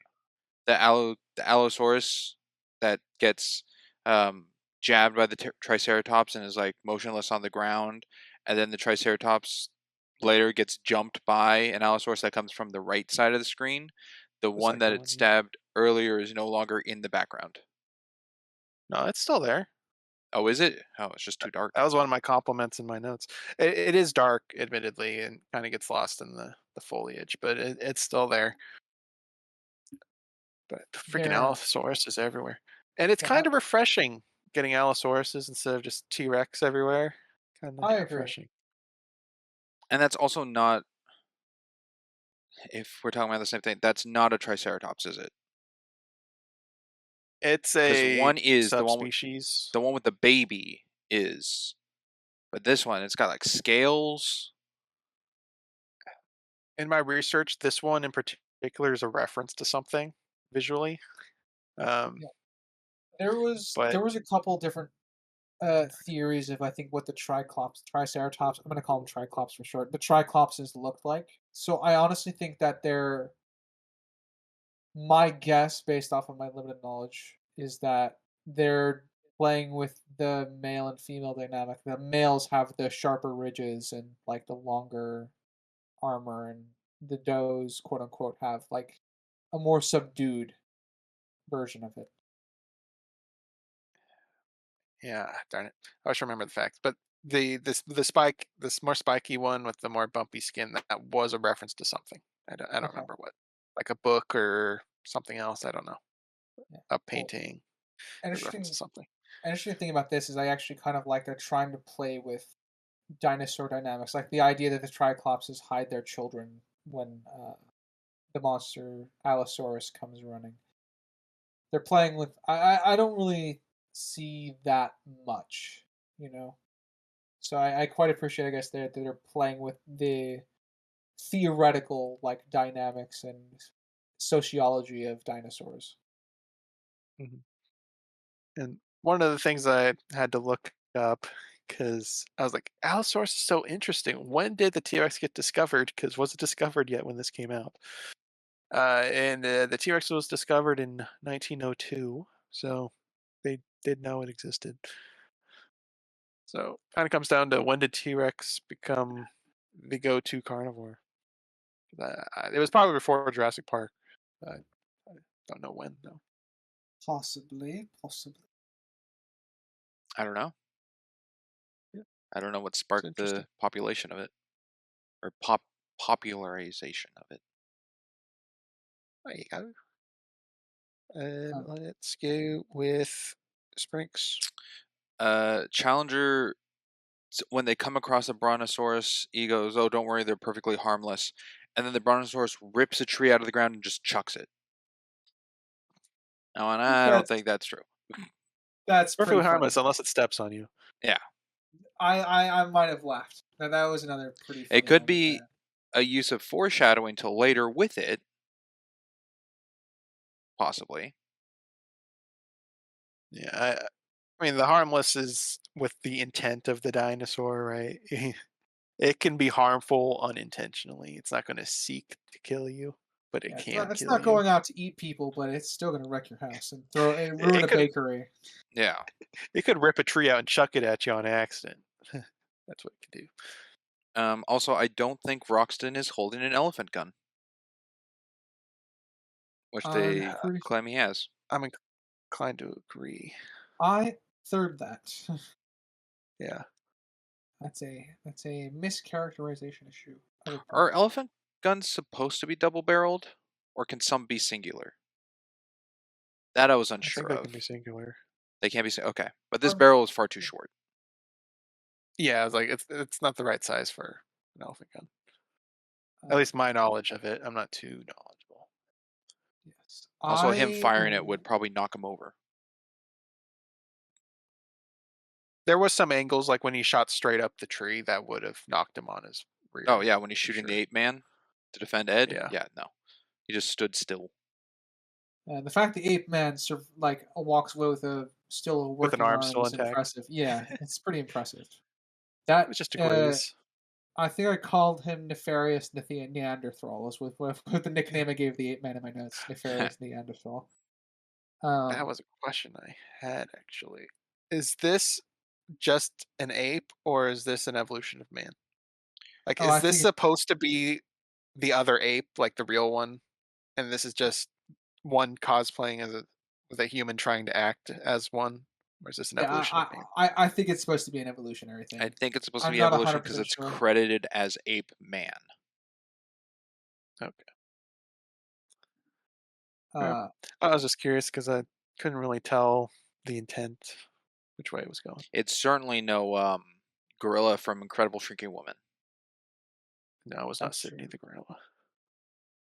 Yeah, I'm pretty sure Sydney would act this one under the table, but Yeah. uh, I, uh, being a first watcher, I thought that could have been Maple White. oh, Ah, so like like people like things reverted in this Like, part of the yeah, world. like That would be he got interesting. hybrided, like just his time being here has altered him in some way, and I'm like, that would have been interesting, and then it's totally not him. I agree. yeah. That would have been fun. Yeah, that would have been different. Very, very different movie, but fun. Well, he Uh, could still be alive too, Mr. White, because the body had the watch, locket, whatever, but he had other people on his expedition. They could have just taken that from him and died. But did So, they say anyone else was trapped with him when they left? Or was it just him? well, it was an expedition, and that she specifically said the bearers left them. So I would imagine it was more than just the bearers, her dad, and herself. That's not a very large expedition. Yeah, because she was on the expedition, but it's like she was left as a part of the B team. Yeah, she was left behind for some reason. What was Someone got it? sick or She something? was sick. Yeah. Yeah, jungle fever. That's what it was. So she stayed back. Welcome to the jungle. All right. I have I guess a quick point of praise. I like that the gang don't just immediately open fire on the first Allosaurus that's near them. Like they're not wasting their ammo because they don't want to die. Yeah, no one wastes ammo in this. Yeah. Rockstead, Rock, you mean his revolver? freaking 6 shots. yeah. uh, It's I also like that they for the moment that they don't like they're being smart about it because I think in the yeah, they Roxton don't want to wasting alert things as well. yeah I like to think when Roxton's aiming and when he wastes the ammo I actually think they're still chasing off a dinosaur at that point, right? no. No, that's the The next six day. shot That's revolver, that's him that's in the in the cave. cave trying to get B team's attention. Yeah. I saw it as dumb because he fired all of them in succession rather than pausing till the echo to die down to do it again for like echolocation. Well, Spring, so it was kind of in two spots of three, where it was like bang, bang, bang, look at B team for a couple seconds, and then bang, bang, bang. So it was kind of spread out, but not each bullet was spread out. Yeah, but it's still a Oh. waste of ammo. Oh, I 100% agree. Oh, Absolutely. I thought he was. I thought we were talking about a different instance, but yes, that is absolutely wasting ammo. Even though it does serve a purpose, it The is still firing of wasting ammo. 3 bullets in succession does not raise the decibel level. All it does is kind of confirm that it's a person and not just like a loud noise of one thing. But I feel like you'd be able to tell what a bullet sounds like opposed to a tree falling or something. I don't know, man. I can hear. Just kidding. Yeah. Let's see. Wasted aim. Let's go with Ryder. Okay. Um, I. It's an odd scene. But it might just be because it's just a quiet movie. I'm a little like me peeved that nobody tried to warn Ed that the nefarious Neanderthal was sneaking up on him. Oh yeah, they just let it happen And until they're they fired. yeah, exactly. I thought that was a little odd. I feel like Paula at least would have shouted a warning. No. Or a scream. And then he would look down and see the guy climbing up the tree Yeah. Yeah. I don't quite get the geography of where they of are the tree. of things. Well, so they climbed the right side of the plateau thing to use the tree to get across because that was the only way they could get there. And then Ed climbs a tree and finds a cave far off. And then they get into the cave, and the cave has a way to maneuver them, I guess, down the wall plateau or whatever to then get to B team on the right side to get back. So the cave, even though in the cave they climb up an area to get to the exit, it really should be climbing down an area. Or there's just like a chunk of the cave taken out to get them to where they need to be. I followed you for the most part until you brought up the chunk thing. What do you mean by that? Well, like in the cave when they enter, kind of like their Yeah, entrance, I'm in agreement. It's very they much a, they climb up I guess, kind of like odd the job. back area to go upwards, and then they're going until they find the other entrance where uh Roxanne was firing his gun. That is should be closer to the ground where B team is, but by what it's conveyed, it's like they're going upward when really it should be downward because they're at the top layer of the plateau. Well, the cave wasn't at the very top, though. It was like in the middle of it. Or not. It wasn't the middle. It was like the 70%. I guess so, but they didn't also show how they traversed from the tree to the cave. Yeah, the geography is definitely questionable because we're led to believe this plateau is like extremely large. Well, from far away, but Well, with and the we don't shot know of the why pterodactyl. it's yeah, we don't know why it's inescapable either. It's not like they're surrounded by a mountain range or something. It looks like it's just jungle. I don't know why they couldn't just pick a direction. Sounds like her father just wanted to die. That's what it's. I don't know. I also don't know why you can only climb up one side of it. I guess it's sheer cliff on all other points of it.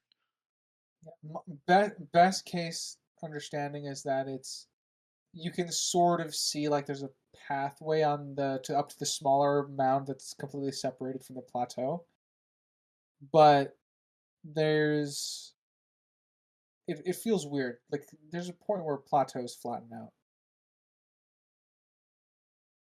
Yeah, I agree, Springs. The geography is a bit iffy.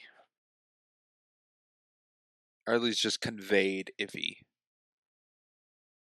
Yeah, I Yeah. agree. Like if the internal part of the cave where they show to get to like the exit 2B team, they climb upward. If they just reverse that so the interior shot is them climbing down in the back of where their cave is, and then like they would continue off to the right side to get to the exit, I think that would better portray that they're going downward. I suppose. They can. I won't disagree. They can definitely have portrayed them navigating the plateau a bit better, rather than just like the teleporting. I guess that they kind of do. Something completely different. A detail I do like, kind of the body close-ups of the Allosaurus. I like that it has a breathing effect animated on it. Yeah, like all the dinosaurs do. I think it's pretty cool. Yeah. Of I course, when they're like close up fighting, they don't really breathe all that much, but overall they keep up with it. Yeah, it's pretty impressive work. I actually think they choreograph the fights very well between the dinosaurs, which is weird to say because it's stop motion. But like the Allosaur aims for the weak points in between the armor chunks of the Triceratops, stuff like that. I think they do a fairly great job of trying to portray. I agree. Yeah, I going for like the the leg and pauses. stuff. It's not just constant fight, fight, fight, move. It's like an attack, a slight pause, a reposition, a second attack. I think it plays off a little more believability.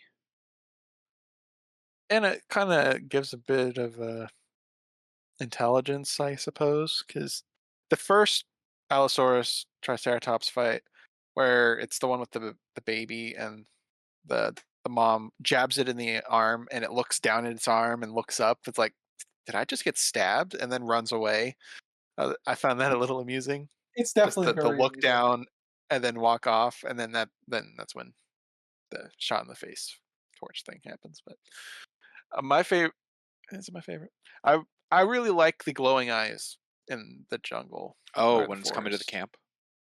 That was it's not the coolest looking, but I really like the idea of it.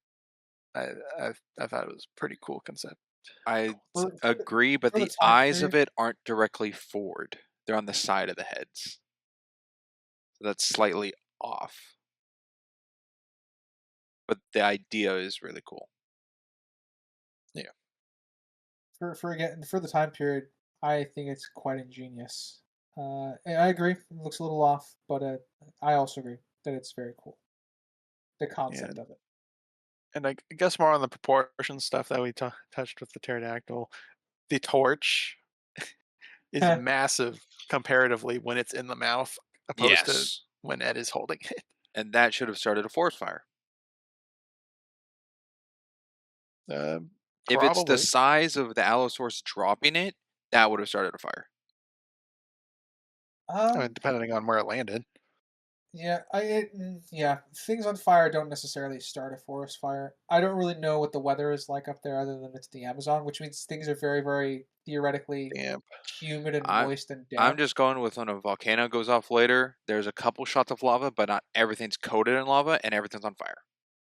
Yeah. Well, I Lava's mean, hotter once than a you, torch. yeah, once you reach above 1,000 degrees, it's gonna be hard to not Well, I'm catch just on saying fire. things not around lava are bursting into flame, so flame is traveling.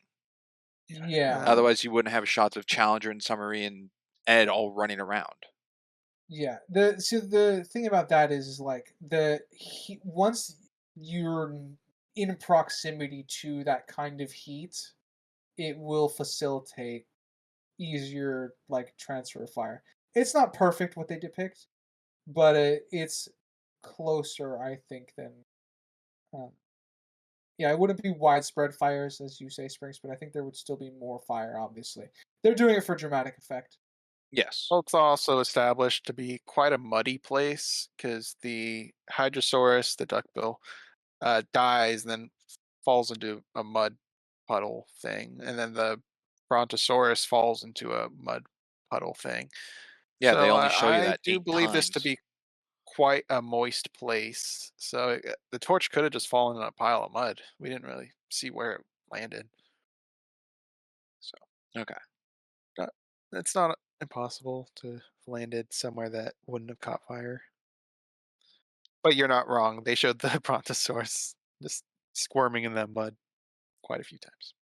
Something else they showed it quite a few times that we haven't touched on yet is the circular shots of Paula White panicking.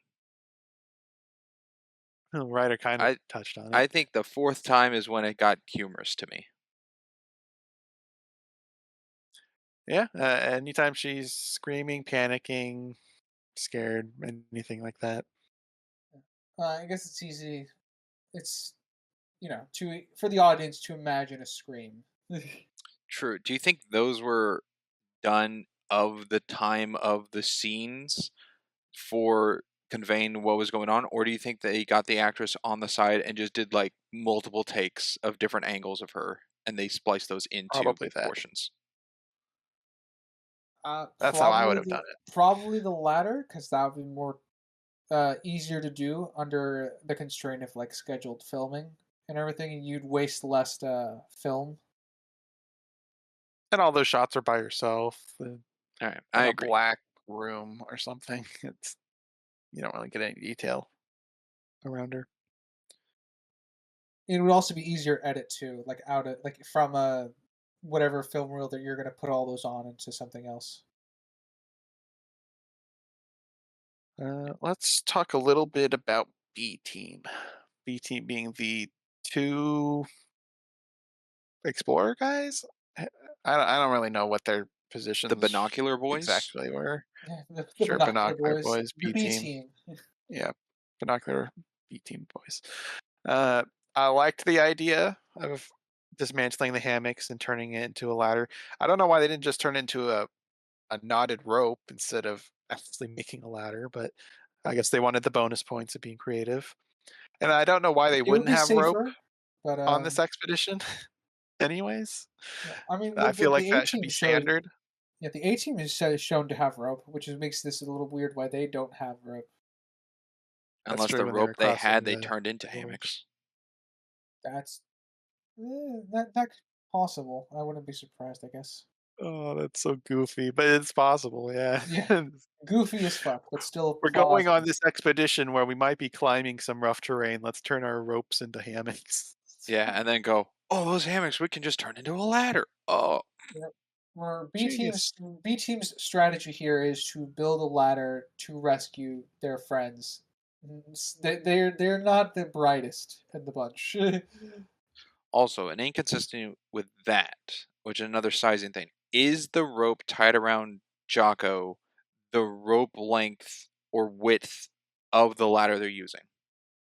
Or is It's a Jocko thinner rope. actually tied to a thinner rope that thinner rope's tied to the longer rope to pull it I up? think okay, I took it as the Jocko's rope is tied to the ladder rope because Jocko would struggle to obviously can't go up with the ladder rope because he'd be carrying up the ladder. But he's still holding all that weight to pull up. Unless Um, that Well, it's smaller how rope much slack. Okay, yeah. unless that smaller rope is just so much that it's actually the full length to the cave, and then they just tie the top part to the bottom part and then pull it all up. that actually kind of fixes an issue I had with the ladder, because if they had the full length of the ladder, which is, let's say, the length of the cave, but they also had the same length of a just a rope tied to the front of it for Jacko to carry, that would explain why Roxton kept pulling the rope afterwards once Roxton got there, because he's pulling all the slack rope for the ladder to get there. Yeah, that's what I And then he assume ties that it he's doing. around. Yeah, and Yeah, then he ties it around the pillar. So I guess that makes sense then, how that yeah. worked. I the only reason I know this is because I've seen stuff like that before, both in real life and in films. I always think about one of the best movies ever made, Two Towers, Lord of the Rings. They use ropes to help pull up large ladders at the Battle of Helm's Deep. Lord So of the like the Rings, really ropes heavy are, words in that sentence you give. yeah, I know. And but the idea is that they like pull up, they attach ropes and then use the ropes to pull up the bigger ladders once the ropes are in place. Yeah, yeah, I like it. It's good. Um, Going forward, I will refer to the initial binoculars guy as Guy A, and the other one as Guy B. This Because won't I'm get going to bring up confusing, continuity. Uh, okay? Go Guy ahead. B dove into the tent, and then we cut back, and he's standing perfectly fine next to Guy A. The guy with the So that sling was or just, the other one? Who's who? I already distinguished. I missed it. But Sorry. the guy that originally had the binoculars is Guy A. Yeah, I don't know who that is. The white one. All Jesus. right. Hey, I don't know who originally had the binoculars. The scenes keep cutting. They both use them. All right. White guy's A, other guy B. Yeah, apologies. I didn't watch this movie 6 times. All right. Who brought up the rope thingy? Springsteen. I I did. think we'll go with Ryder. Um, I like Challenger and Summerlee arguing about parabolas and curves. Amuse the hell out of me because I took a lot of I took a lot of math classes in college Oh, for so my you're the degree. mathematician. Yeah, by necessity. I don't like doing math, but I will do physics and stuff when needed. But I like their argument over the parabola and curves because they're arguing over the weapon, quote unquote weapon that challengers inventing to defend themselves. Yes, And the dinosaur killer. yeah, I kind of appreciate the scene because it also comes across to me as like Summer Lee and Challenger are bonding. Like they've reached a sort of mutual respect. They're just very loud and argumentative about it. Hmm. Yeah, it's some levity. I don't know how Summerlee he'd fare with that launch, even though he He's dead, landed in and that's water. He would plot be armor. dead. He's standing in the water. He's dead. It's He's plot got armor. he's got a broken butt bone, that's for sure. So you know what happened? You missed this off screen. What happened was is he skipped across the water like a skipping rock. Oh, Ooh, like Hook in the Peter Pan animated. When he's absolutely. yeah, when TikTok has Hmm. him and bites down on his legs and he goes ah da, da, da, da, and he goes under the boat. Yeah, exactly. That's how he survived. Yeah, it's a bit of plot armor for sure. Something more of an overarching point is with the ape man. Is when I first saw this, I didn't realize that character was going to be like a The threat. antagonist. A Yeah, background. and when I say first time, I'm talking like the hour version. So that there is less screen time in that one for that character. But even for this extended version, it's just such a weird thing to throw in there. We have a dinosaur movie, and the antagonist is a monkey man, ape man, The nefarious Neanderthal. Yes. with no real Um, motive other than kill people. Yeah. So the interesting thing about that because I took him as a evolutionary, like early evolution of man. I took it as he was approaching Ed out of not necessarily nefarious need or wanting to do something. I took it as he's just expressing his curiosity because they have a degree of intelligence to express curiosity with, and then he gets shot. Like a boulder at So him. He gets shot twice. yeah, he gets shot twice. But like the first shot is what I think turned him into quote unquote an antagonist. He And I drops will a say rock this. on him. Yeah, I was like, the rock is one of the first things that it does. Oh, yeah, you're right. I honestly, but like even ignoring all what I just said, I do think the design was intentional. I took him to be a quote unquote evil from the start because of the Oh, the design teeth, of the facial yeah. expressions. Yeah, I with how much presence the ape man had, and that it was kind of a climactic moment for the end of the Lost World before going into the London stuff. I feel like I needed character motivation at this point for the Monkey Man. I keep saying Monkey Man, Ape Man. Yeah. I think he should have been Why? Maple He Why White. is he That'd been cool. perceiving? I mean, that's something. If he had like a crush on what's her face, Paula, maybe something. Oh, romantic intent. And then Yeah, Ed like goes fisticuffs with him.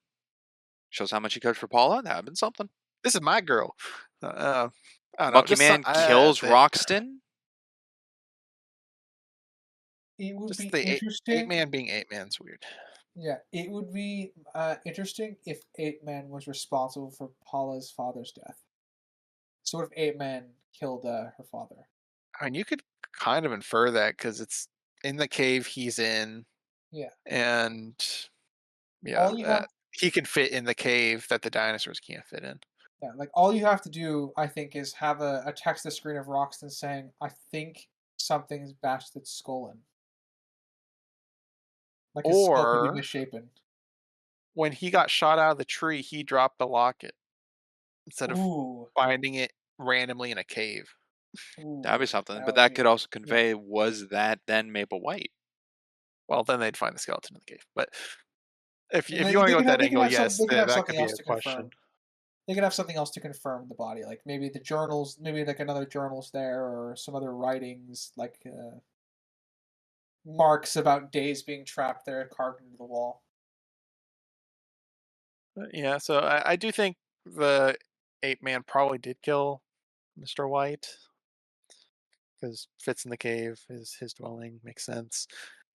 So if there was some history of like Mr. White like tortured it or killed a family member or some, I don't know how they would convey that, but something.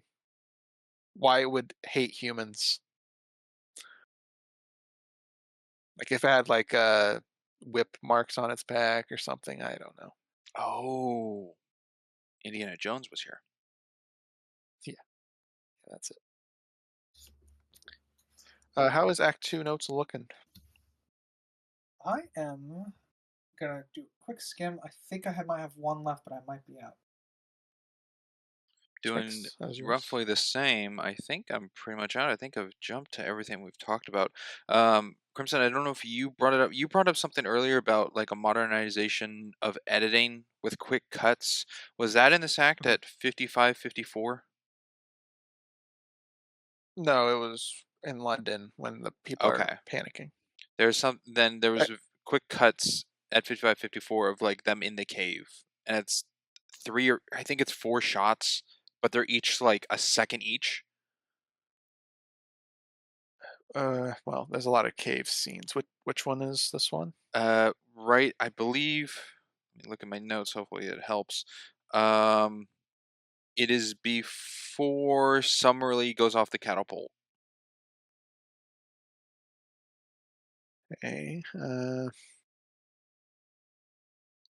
I mean, nothing. I think it's Uh, Roxton w- and Paula and possibly Ed, but I it just guess seemed very my quick. if it's something that is just in this version, it would probably have some element of maybe modern cut. But if it's in the hour version, I didn't say it in the I guess the facts. our version, abridged one, the one that got condensed into 5, the common one. That version was 1929, I believe. So that one even came out a few years later, but that's still old. So I'd have to check the cuts you're referring to if that's in the hour version or not to answer if that's a modern cut because I can't picture it right Okay. now. Ugh, mouthful. Unless you got the timestamp, and I can just look at it right now. But it doesn't sound like you got the timestamp. Well, 55, 54. Oh, never mind. I guess I didn't hear that part. All right. Well, while you're searching for the timestamp, I'll give one of my notes. Uh, this is definitely making use of the genre of it being a silent film. I like that you can get what everyone's telling Paula when she's crossing the bridge. Like they're obviously telling her not to look down or to keep looking up. Um, but I quite like that we don't need a text to screen to understand that because they're just acting with body language and facial expressions to tell us that information. And it's definitely very much playing up the full usage of the genre. Yes. Okay. Do you think That what he's been doing. in the form of the genre it is an not overused, but upplayed mechanic for acting to convey that without line delivery? I would assume so.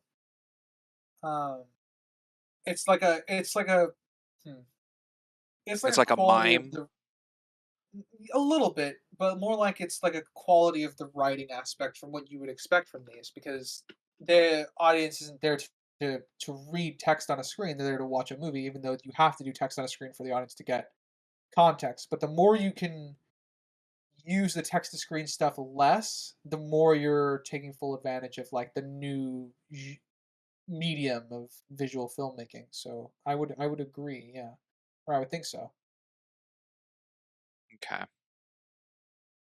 Because I would take that with when it comes to like a humorous approach. Three Stooges really stands out for me with that because those were black and white, or I guess the really early ones. And no cue cards I think were used at all. It's just conveying the slapstick comedy, Yeah, I but it the would be overplaying of the character works into the humor of it. The overplaying in yeah. this film, I don't think anyone actually gets to that point. Yeah, well, I mean, like there's a sense of overplaying for the sense of comedy and character, and there's also just like you're trying to keep your film as grounded as you can within the art form you can convey at that point in time. You know what I'm saying? Yes. Cool. I would say Percy is an example of o- overacting to convey something. And talking about Percy a lot, the dude has less than a minute of screen time, I don't know. It's wonderful. but he has a name He's not even in the hour version. and he has a line. Does he have a line? Um, He does. He says his I name. Or no, Gladys says no, that she she introduces she it. did. Yeah, she introduced.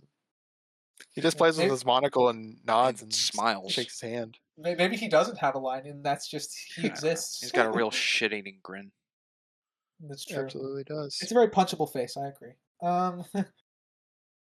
I think my last part uh, that I took issue with at first because they had to introduce the volcano, but it got retroactively fixed, is that there's just parts of the cave that just spit out fire, like it's the where RUSs live and stuff like that. The fire Oh, swamps. fire spells. Fire swamp. Yeah. Yeah, Check out our coverage of The Princess Bride if you're interested. Great plug, nice plug. Crimson. uh, but yeah, I thought it was very weird that they think that it's safe in this cave when there's thermal vents spitting out fire. Mhm. I was amused by that. I think that is my last note. Okay. Yeah, mine's fresh fry unless you got Sprinks, the. Yes. the shot, not in the hour version, so that is I see what you mean by it cuts really quickly. I I'm going to assume because I didn't edit it is that was just them that's footage they had access and they just wanted to put it out because they had it. But Okay. To I don't not know. remove anything that they had on hand. Everything they had to be included in some way. That is my guess, but it is not in the hour version. Okay. Am I done with it? Yeah, I'm gonna say I'm done with this act as well. On to Act 3, the final act, the locket watch thingy to the end. Starting with myself. Why not? I haven't Whoa. done that yet. I know. I know. Let's go with Roxton, and he's a interesting character to me because there's several times in this where he just the camera's focused on his face and how he reacts to things, and sometimes I don't understand what he's conveying. Or thinking. Okay. Yeah, like when he's looking at Ed and Paula in the cave, you look at him like he's got this concerned face, like, and then he slowly gets a grin and smile. I'm like, what just happened in his head? Why is he now happy about this? He was concerned, and now he's a happy man. I don't know. It He happens a might couple times. Yeah, he might have been, at least for the first one when he's looking at Paula and Ed. I would imagine his first thought is just being protective because he's kind of the father figure. But he realizes that she's happy. That might be why he slowly smiles because he's actually happy for them. That would be my guess. It's best I can infer though, because I agree it happens more than once. And I guess big question, mostly aimed towards you, writer. The romance in this, because as you've established previously, is there's a spectrum. How does this romance with Ed and Paula stand? Where he's talking about getting Summerlee to wed them now. Um, it feels like it comes out of nowhere. But theoretically, they've had the time frame to get to know each other. So I think a lot of my objective distaste with regards to this romance would come from more on the we haven't been shown enough aspect to it. And actually, uh, even though like we can infer the time that's there, it would just be better if we were shown maybe a couple extra steps in their relationship because it comes across to me as very much a relationship by proximity and adrenaline. Mm, I don't know if that okay. answers your question or not. It gets it did, and then Spinks. I imagine you're probably similar to me, so I've I'd like been to hear dreaming yours. of a true love's kiss. Yeah, it's a really. What's your name? Giselle. We'll be married in the morning. Yeah, kind of vibes. Yeah, it really Yeah, came out of nowhere. it definitely feels rushed. I'll give it that. Like, because I think they do all the more subtle stuff fine, like the glances and like the the time I guess they spend together. So they're implying something's building, and then we're just here. So, like I said, we missed a lot of steps as far as we know. Yeah, I mean, if they had some recreational time doing some fun couple thing, like he's typing on his typewriter and then she tries or mocking him with an invisible typewriter, and it's like, I don't know, Yeah, they could something just just between them recreationally, I think would automatically make it way better than what it is. Because you're I right, we get a lot of glances, and that's mostly it. Yeah, I agree. My again, the issue stems from like they skipped over a lot of time to just get to the point here. Like they had months getting to that point in the Amazon. They had 3 weeks just outside the plateau. I think they should have shown something to show that they were bonding even before all the life, death, and adrenaline kicked in. You know, Interesting, because Hmm. to me there was a way they did in a film technique. It was Let's very hear it. it caught my eye because I'm like, this is not typical to do in a film, which is at the timestamp 1 hour 2 minutes and 18 seconds before they have their kiss. Paula is talking with Ed, and it shows a shot of Paula from her looking, I guess, left in the shot. So her face is facing left, which would be towards Ed. But then when it cuts to Ed, Ed is in the same position, looking left as well, indicating they're like one and the same, where traditionally it would be facing opposite angles of one side of where the camera's facing.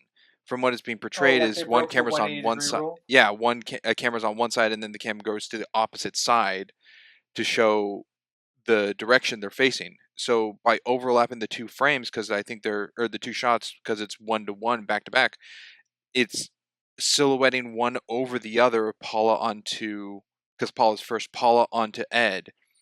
However, Ed's response, which I think was interesting, cuts back to Paula, who's now in the traditional sense, but opposite, where now she's looking to the right, which was an indication to me. It's Yeah. like, oh, they're not one and the same, which does play off later. I'm like, I think that was very cleverly done technique. It's very easy to catch because it's overlap, like Breaks the rule. it breaks the rule, but Yeah. I believe it was Now that intentional. you've pointed out, yeah, it makes sense. I don't count that as recreation time, but I get what you're trying, what the camera work is, I guess, is trying to imply. But I don't think that counts, I guess, in my book. Okay. For the point I was making. That is a separate point. Let's see, I start with point. Let's go with Ryder. Sure. Um, I guess we poked fun at Roxton for shooting the sky with his ammunition. Um, Mhm. Also, I think he is it a 6 shooter or an 8 shooter? Because he goes through a lot of bullets. Good question. I He guessed six fired shooter, 6 but shots, but we don't see him reload it, so I don't know if he had more or not. All right. I didn't know if I didn't count the shots. I should have, but It's 2 sets of 3 with yeah. that part. yeah. But we never see him Um, fire from that gun again, so we don't know if there's still 2 rounds in it. yeah. Um, I guess I guess my that goes into my bigger point about Roxton is what was his motivation to be here? We have a lot of implications, but I'm curious to what you guys answer. I think he was the That was an security. Act 1 thing I forgot. I think he was the security safety guy because he's the big game hunter. Okay. So, but that's the reason he's there. That's his job. But I'm asking, what's his motivation to be here? I think it's to look over Paula. He seems to be the only one who also has an inkling of care towards rescuing Maple White. Yeah, and And I think if he wasn't there, maybe that would be ignored of Paula, and everyone's too fixated on Challenger's approach. So he's there also to look over her, I think. he's there to counterbalance some things. Crimson, you also had an answer to that. Well, it was an issue I had with Act 1 that I couldn't find my notes on, was he talked to Paula saying, "You know why I'm here," and then he walked away. Well, he kisses her hands first and then walks away. Yes, yeah, go for that. So that left me a question of why, and you're bringing it up here, and it's kind of the same point. I really don't know why. Crimson, There's there's a different. scene that unfortunately got caught in the fire of Roxton towards like the end of the movie where he takes off his mustache and he says, "I'm your uncle." Unfortunately, it wasn't in either versions. A miracle. Darn it! I'd That would love have to been see funny. that version. Yeah, me too. Yeah, there's a lot of theories around Roxton. My best guess is he was just like best friends with her father, so he feels responsible, like he's her godfather or something like that effect. Like, so he feels responsible in a way, and that's why he's there to kind of help her solve this mystery and also potentially find his friend. Yeah, I mean That's that's my best probably best inference. faith, Yeah, that's my easy best inference, one. based on what little we're actually given.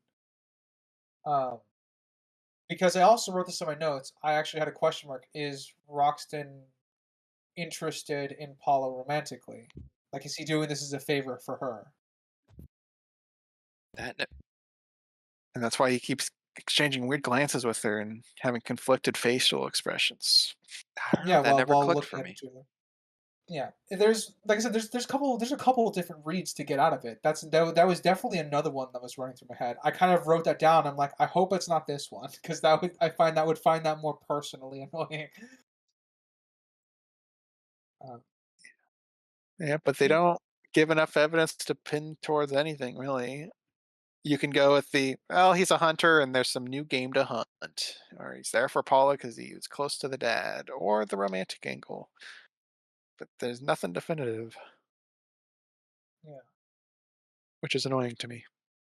yeah. It makes Roxton feel a little more hollow than I think he intends. I think the obviously once he's there, like at the end, kind of being happy for Ed and Paula, that's when it kind of recorrected everything under a particular banner of what the character is he's just there as a father figure, both to Ed and Paula. Um, but that's again is still not really confirmed as far as his motivations to be here, which I think is a shame. Yeah. Sprinks. Ooh, that's me. Indeed. Uh, Timestamp 5939. There's a hard, unset cut of the Brontosaurus moving, which Yes. I don't know if that's just a uh, ran out of film while animating, but then again, if it's stop motion, it should be in the same place unless someone bumped it, or I don't know. It's weird. I definitely I can understand why they didn't want to start from start, like just be like, oh, let's just start from here, redo it because that's expensive. But yeah, I know exactly what shot you're talking about. I also wrote it down like, yeah, it's an obvious one. Yeah, I don't have an answer. It's either editors just wanted to have every footage they had put it in there, or what. I don't know. yeah, I have a Because the little first shot didn't have the experience. people, and the second one did have people. I So have a little I don't know. experience with stop motion myself for doing one, and there was an instance where I was animating it, and there was a bump or something, and we had to rechange the script or scene because we couldn't get it in the right place or didn't want to like redo it, and we just made the character cough or something. Like we continued with it, but Mm. Yeah, I also, funny enough, I have a very similar stop motion story because I did stop motion a lot in middle school to somewhere when in middle school or elementary school, and I had a summer program that I did a stop motion at, and I think our solution wasn't a cough. Our solution was kind of like a because we wanted to inject comedy anyway. We decided just to kind of inject a quick earthquake because we lived in California at the time. So oh uh, they had a so instead of just making that one character kind of have that issue, we made all the characters in the scene have an issue. Artistic problems, everybody. They're yeah. fun to solve. By the way, Uh, we've I've oh never mind. Go ahead, Crimson. Go ahead. I'm host. Oh, I figured that would happen. Nice, nice. He played the host card. We tackled it with the whole Paula and Ed are like, we'll get married, yay! That was the part of me that went, oh, I hate Ed. I don't like Ed anymore. I didn't. Is that your timestamp? Your React timestamp of the um You're a piece of shit. you're a Yeah, piece of shit? yeah, Yeah. absolutely. I just went like, no, no. Ed is Okay, a yeah. unloyal, dis, cruel, not cruel, but just like not committed dude. He did this whole quest to show Gladys he can look in the face of death, and he fell in love with someone else, and then in the moment he like even Paula cares far more for that, and then even afterwards she cares about it, and Ed just goes, "We're away from civilization. We're nowhere. I'm totally On a fine different having planet. you know what? It's not even a fair because she doesn't exist anymore. Like that. That's how he acts, and I'm like, this is you're an asshole." Yeah. It works for the time period. Obviously it doesn't fly well today. Well, um kind of the time period earlier on where I think it was Challenger's wife after the scuffle goes like, "Oh, is he being abusive again?" And I went, "Oh, again. Um but yeah, no, my I assume that's what their timestamp was, Springs, which is why you have my response to it. yeah, Um so yeah, it's hard to balance unfaithfulness in a character because when you want a character to be unfaithful and still maintain a sense of likability, in what would be a quintessential protagonist like Ed, I think you really have to break the character down uh, a lot. Like give him lots of brushes with death, show like the degradation in his clothes, show just that the situation is really, really getting to him, and he thinks and feels like he might die. It's stuff like that that would make this appear less asshole-ish, I guess, in our more modern take on media. Um, Or hints of disloyalty in the partner, or yeah, something that isn't just directly them, but something upon their partner. But in his eyes, Gladys is perfect and yeah. worth marrying. So It would also be worthwhile to show Gladys at the beginning, like, as soon as he walks away, like, if they had the thing outside, he walks away and then she makes eyes at another boy walking by. That's all you need to do, right? To kind of depict that she's also potentially unfaithful. Yeah. And it's weird because while that can work, this really this might be out of character for what we understand Ed to be at this point, because Ed is shown to be very honest to a fault, even to the point of being chased out. We called him stupid for it because of how honest he was. So is this in character for him in to begin with?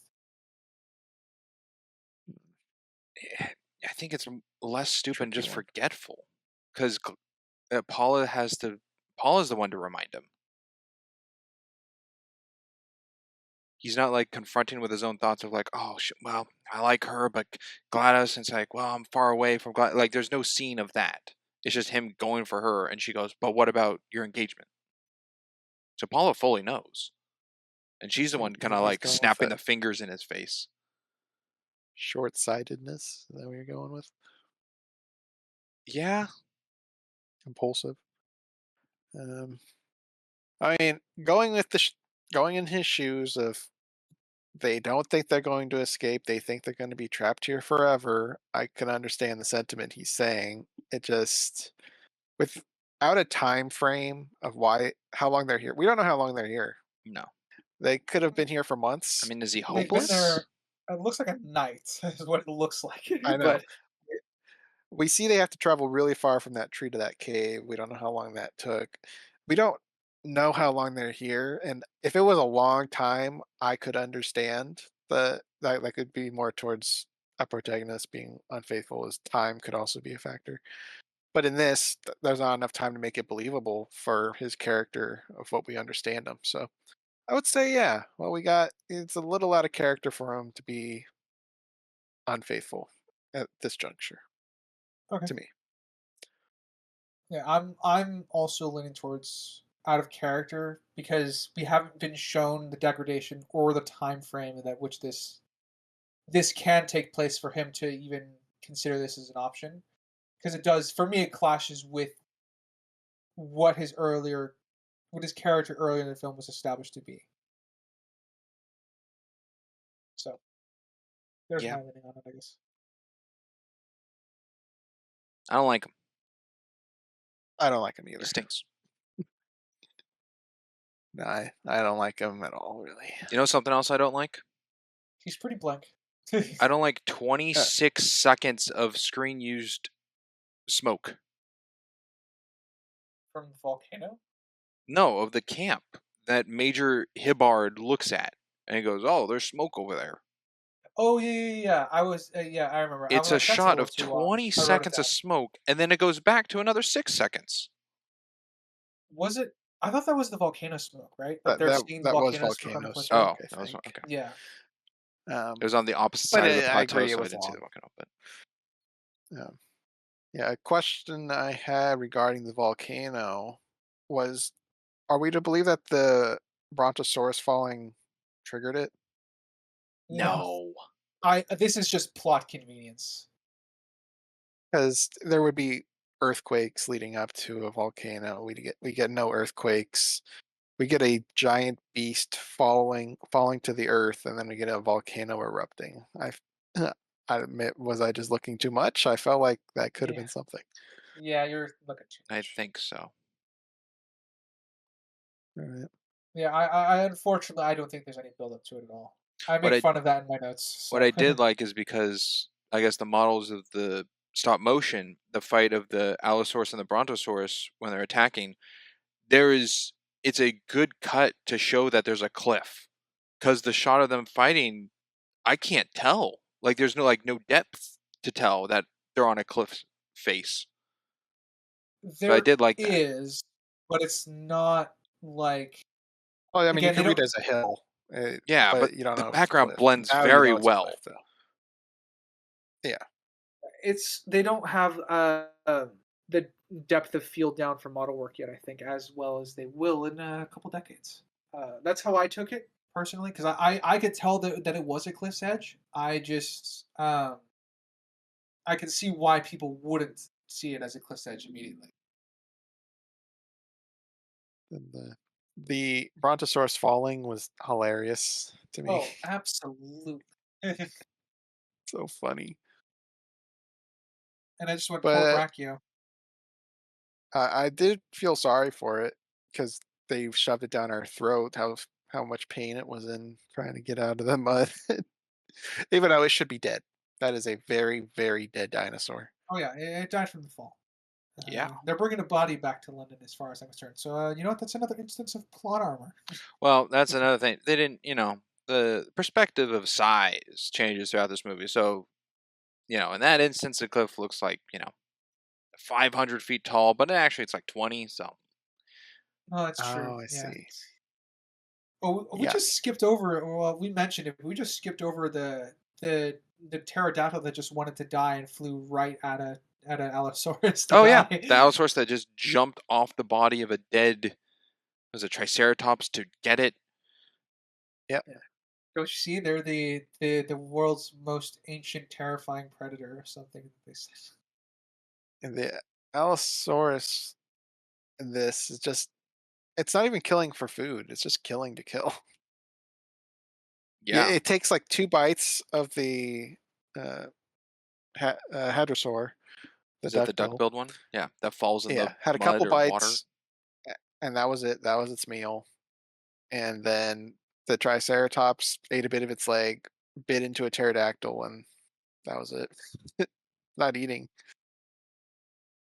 He's just Vicious killer.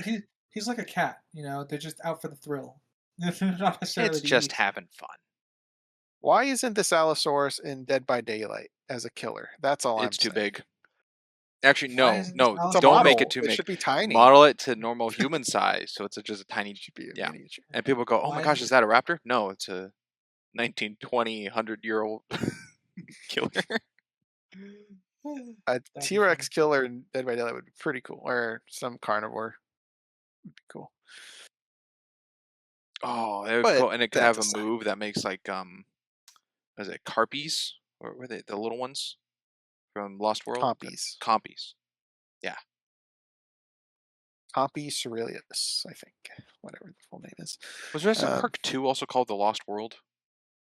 yeah, I don't know. Yeah. which made finding stuff annoying because that kept popping up. Oh, absolutely. I was there was a point where once the volcano erupted, I'm like, Jurassic World's still a lot more than Lost World than I thought. Oh, Fallen Kingdom. Yeah. Yeah, and the Fallen Kingdom is for the IP, not the movie. Oh,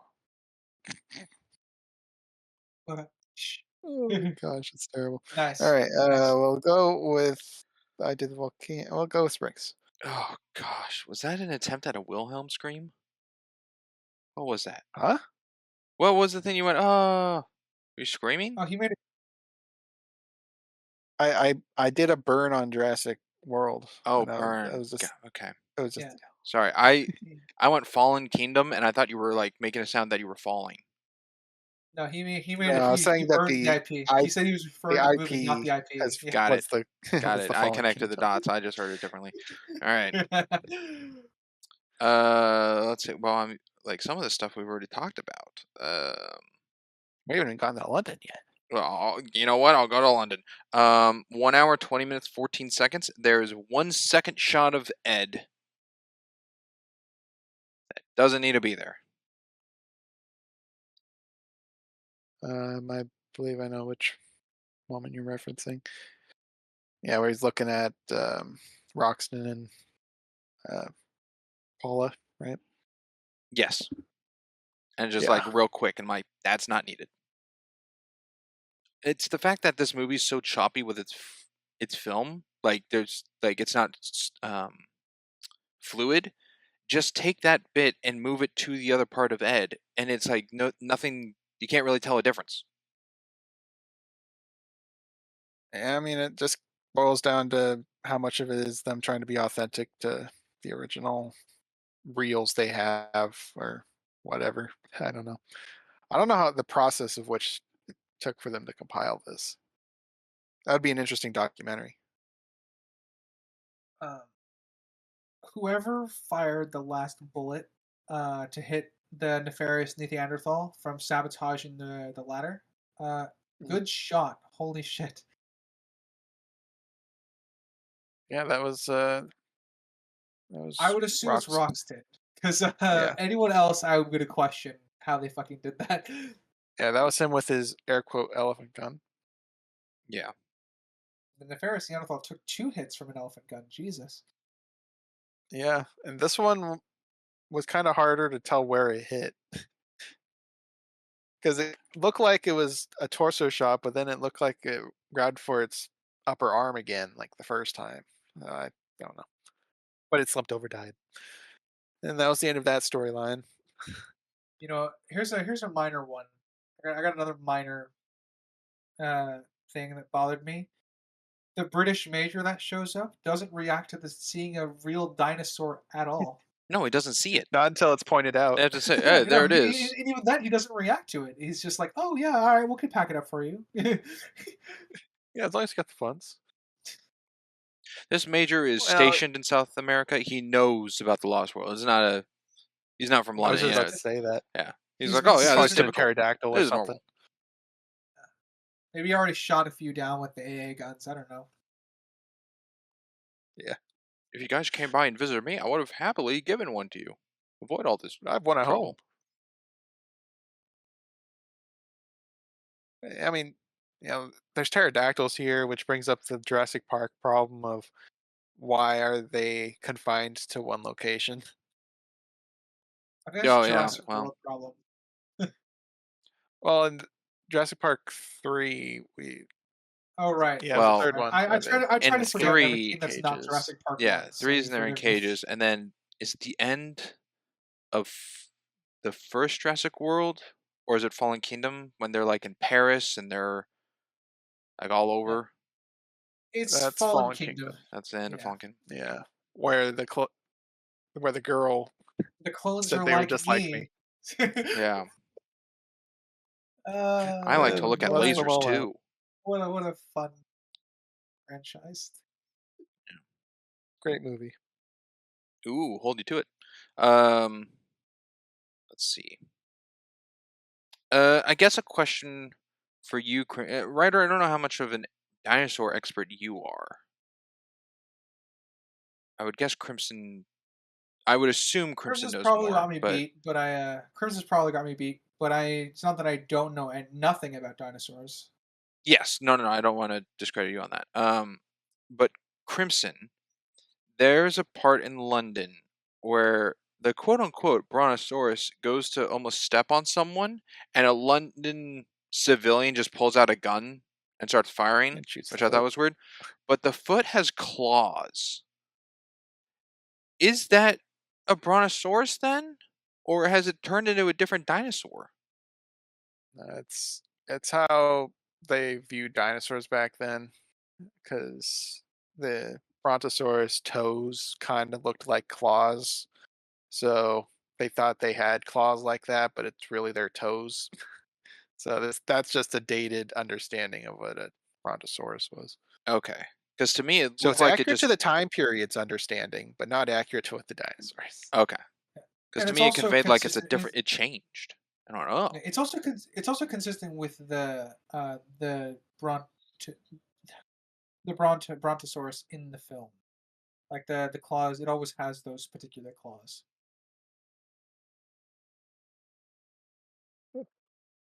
Just not as pronounced because this model is bigger than the smaller Yeah. ones.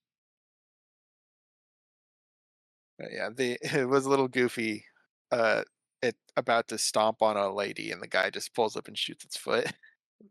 Yeah, I also don't know Kind why of a funny. Londoner of Welcome to London. 1920s just has a gun. Hey, a lot of vets from World War One would have been allowed to keep their weapons. Was just about to say that World War One. Yeah, I guess that guy's a vet.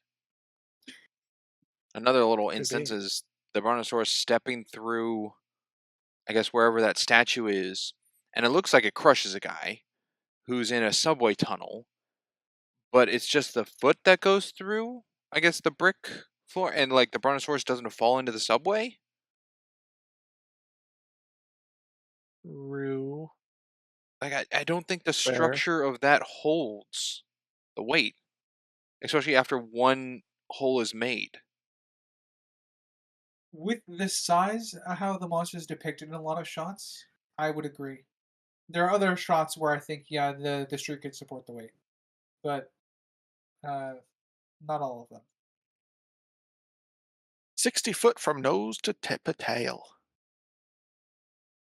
Oh my god, a little like Scottish there when I said Is that what you think Challenger sounds like? that. I guess so. I don't know why I said it like that. I hmm. So this I guess would have been another like I guess point to improve Ed and Paula's relationship, but I understand why Roxton sends Ed away so he can give the pocket watch to Paula. But I think it would have been better if Ed was there to comfort her. Uh, What part? Well, Again? Sorry. Roxton sends before Roxton gives Paula the pocket watch. He sends them to Ed to look for the Oh, professors. yeah. Mhm. I think it would have been better if he had Ed do that after he helps to comfort Paula.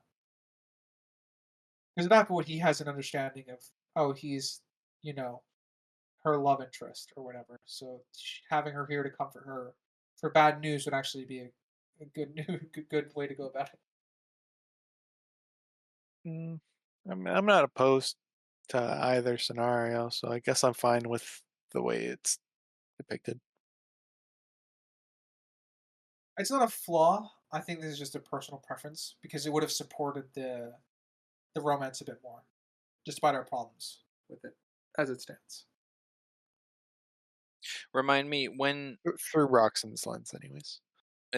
difference of different scene when Challenger's at like giving his presentation, like, oh, we've captured something, and Brontosaurus and my assistant Ed is bringing it on over. Does Challenger get told he has a phone call, Uh, or does he Yeah, just someone. walk? Presumably, yeah, someone just walks up to him and Okay, Yeah, whispers to someone. him, right? And then he goes over to the phone. okay. Yeah, I was just curious on that. yeah, he does. He doesn't get a sixth sense. He's like, oh, phone's ringing. Give me one moment on my presentation to go into this room. Well, he clearly doesn't care about his presentations. He attacked a journalist during his presentation last time. He does not care about his image. He cares about the evidence. All right, let's talk about the Brontosaurus. The climax with it storming the streets of London is like 4 to 5 minutes about, and it took care of itself. I don't know. It felt very anticlimactic. Uh, I don't know. What do you It guys feel?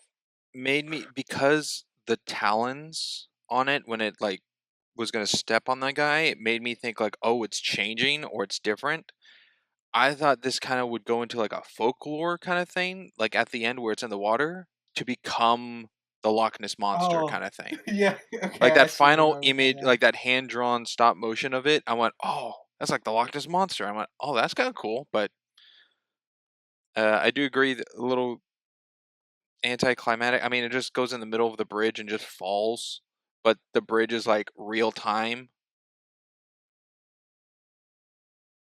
Yeah, it's lacking. I I do like oh, Challenger looking at it and being sad. I was gonna say I like how Challenger got so like invested, like that's it, that he almost falls over, like off the bridge. Yeah, he almost did. Yeah. I Yeah. mean, he's gone through a lot, in But theory. hey, he got his proof. Yeah, Plenty of people saw that. it's true. Certainly, most of London saw it, except for all the people that were accusing him in the conference. But maybe they also saw it at some Somebody point. had to have taken a photo. The destruction's certainly there. You say that, but a whole team of explorers going to document the lost world didn't take photos of any. They didn't have a camera with them. It all got damaged on the boats to Brazil. Yeah. So See what we're missing is that scene. See, there was an extra house when they were staying at the edge of civilization, and the crocodile sank it. That's where all the Oh, yeah, supplies were. missed that. darn it. Joking aside, though, that an explanation of why the cameras are gone would have been nice because there should have been Honestly, yeah. cameras. Or they have someone That who's was an one of my artist biggest like issues. drawing, like how Maple I mean, they White already have did. a Like sketchbook. That doesn't they really have it of matter, Brontosaurus. and that's not enough proof. No, I just feel like they would document anything they came across, like a field guide, but at least Oh, okay. summarily. You're going for documentation and not the proof angle. Yeah. Yeah, I do think someone would do that. Like summarily Yeah, would be if they fine. can't get evidence, there's at least going to be documentation. Or the ape man that finally died. Why didn't someone climb back up the ladder and push it off? And it's like, oh, now we got Oh, this thing. did it die? A picture. It slumped over and is presumed dead. Okay, all right, fair enough. Yeah, I like the idea of seeing the same fall that the Brontosaurus had, but with the the ape man down the cliff. That would be funny. I got That would shot be out of a funny. tree and ran off, but They didn't even use the dinosaur killer. I know, I know. It's quite sad for a setup for nothing. Set up for a joke, for some I mean, yeah, funnies. it's definitely set up for the joke. I think that's why it's there. It would have been cool to see them try to do it, and then it just watch it fail, and then just the dinosaur just tilts their head on them and just keeps walking on, like not even bothering with them. Let's. I did. Springs. oh man, what more can we say about Percy Potts? Yeah, A lot how and much even more. do we know? If I mean, we don't. If Gladys is like, oh, I'm a single lady waiting to be wed. Like, what if she's more, against more unfaithful than Ed? Probably is. Because I mean, he gets introduced and Gladys goes, "Yeah, I'm married," and Ed goes, "All right, Yeah, excuse me," and leaves. yeah, it's to give everyone a happy ending, is what it's there for. Like Gladys is happy with the person they're with, apparently, and obviously Ed can stay Yeah, with but Paula now. I don't care. I know you don't. Springs. I think you would like the hour version. Maybe because I think it actually makes it just like these two people were scum, and that's why they were together, and now they're not The together. Gladys storyline is not in the hour version. Oh, Ed just goes on an expedition. Beginning, the end. There's no Gladys. Oh, that's far better with the She's romance cut then. out. That would actually save a lot for the film. Yeah. Which begs Yeah, the that's question: one of the Is biggest Gladys changes. removable as a character? Not from this version. Not from this. It's character Unfortunately, motivation yeah. here. Worth a shot. Yeah. Is Percy removable? Not from this version. Because she could just say, well, no, he kind of is. She could just say, I have a husband. He doesn't have to We've be there. we've possibly talked about Percy more than anyone on the planet Earth. I don't think he's removable Why? because I like Okay. him. He's my second favorite character. He's silly looking. He really is. Yes, he is. He is a character. He's got his own story. Ooh, where's the spinoff? The Percy Potts spinoff. The Percy Potts. Lost World 2. The Hunt for Gladys. The Hunt The for hunt for Gladys. Gladys. She left me for another man. That We need to find woman. Ed and we need to That hunt her woman. down. She's a monster. That would be funny. Oh man. Pitch that. Now that's a remake continuation people would Go to see. Well, nowadays, like sequels like the Beetlejuice one, where it's like years later, Gladiator 2, we need one of this. It's 100 years later, the sequel to The Lost World. Yeah. The Hunt for Gladys, Lost World 2. Good stuff. Like it. Yeah, let's see. Ryder. I need to read. All right. I it's well, it's kind of disappointing because I didn't really get to touch much on the ending here about the the Brachiosaurus and it being underwhelming. I think I've tended to agree because the Brachiosaurus just kind of solves its own problem, um, and uh, I don't know, it's a little unsatisfying Hmm. with the Yeah. chaos it causes. So I'm just gonna put my note in and say I agree with that for now. All right. Let's see. Sprinks, Yes. you talked to me in private Oh, about shoot. some interesting sayings that you found in this. Do you have any of those written down? Oh, Things you crud. never heard of I don't before? think I wrote any of them down. Like, But how in thunder? yeah, How and Thunder. Oh, shoot. Great guns. There's something Roxton called his gun that wasn't pea shooter. Like, you know, Bean shooter. bean shooter. I'm like, Yeah, bean don't know that shooter. one. That's what I remembered and wrote down. Uh, Yeah. So great guns I found. I'm using like Great Scott, but great guns. And how in thunder. How and yeah. Thunder. Yeah. How in thunder. One of the Weird. I think we kind of touched on it, but it's now that we're here in the act, the cutting from like the lava flow taking over the island to just everyone's fine in the cave in the morning was And the very dinosaurs are very jarring. roaming all fine Yeah, and they're Yeah, eating a couple dandy. remains, but Yeah, very very jarring. I agree. Fires put yeah, out, that's life is to me everywhere. that's the biggest chunk of context removed. Wait, Yeah, certainly could pacing be issue part and of the plot film issue. missing. What was that on Pacing Writer? We'll never It's a pacing and plot issue. Oh yeah. know. Let's see, what was it doing? Yes, the wife of Challenger, whose name I don't remember. Oh shoot, did I write that down? I I liked how happy she was for him at his speech, obviously before it fell apart. Because we got shots of people that were along for the journey. You got B Team, um, But the wife Roxton, and, is yeah, but and the then the wife wife's just knows how happy. yeah, the wife knows how challenging it's been for Challenger, Oh and you know the obstacles she's had to face. So I quite like that. yeah, I didn't write Yeah, down that her was a nice little name, thing. but I did write down Austin the Butler. I did write. Huh, I did write that as well. Where's Austin? Hmm. He got a name, but B Team didn't get a name. What a joke.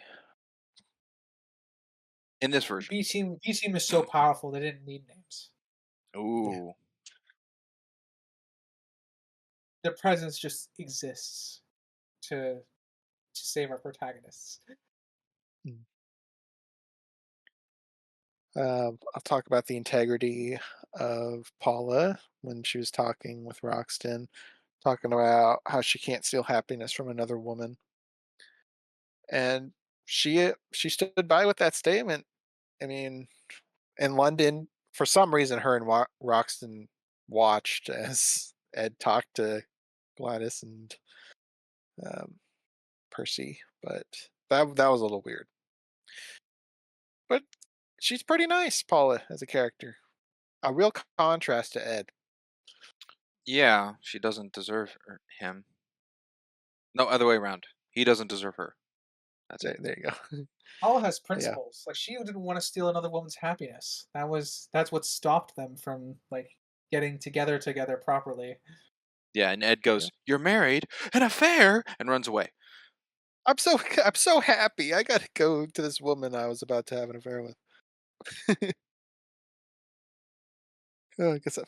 And then they went to this random carriage or car. I don't. It was a carriage, I think. Yeah, and then they pull down a blind, and it's like, oh, and there they go. What I don't get is why two random blokes across the street go, "That's Sir John Roxton." sports reporters or whatever. I think that's what they were called. I didn't get that part at all. He's world famous within the city of London. But why is that I don't needed? know. We already know I who he don't know. is. But do we know that they know? We do now. Did you ask that question? Exactly. I think it would have been funny I- if Roxton and Paula came up to Ed, Gladys, and Percy like during that thing, and then Percy looks over and goes, "That's Sir Roxton," and like shakes his hand aggressively, kind of thing. And Gladys was like, "No, no, no," and they get in a scuffle while Paula and Ed are a thing, and good whole I interaction mix. More like that these slapstick. reporters had I appreciate it. more lines than Percy. That's Yeah, that's true. I'm not a part of the Percy fan club that you guys are of, so maybe I don't Oh, understand why the he's lack just of goofy lines really looking. bugs you. Yeah, I just I know he's good. are the reporters removable? yes, I don't know if I count them as characters though. They're not characters. no, Yes, no. they're removable. They're not characters though. Yeah, it doesn't feel right What putting do them on they the list. add? Yeah, nothing, but I just don't know if they're characters to me. We have a line. They have to be an actual character. Or a namesake? Eh, Well, well, they don't have names, no, people get so credit of like boy number 2, and it's like, oh, that's a character, but Bim's a sports character reporters. Just yeah, from Prisoner Bim of is a Azkaban. character. Has some screen time. Has some character. Really stands out. I am out of How's the notes, gentlemen. notes? Ah, You well, know there you what? go. Strengths. How about you?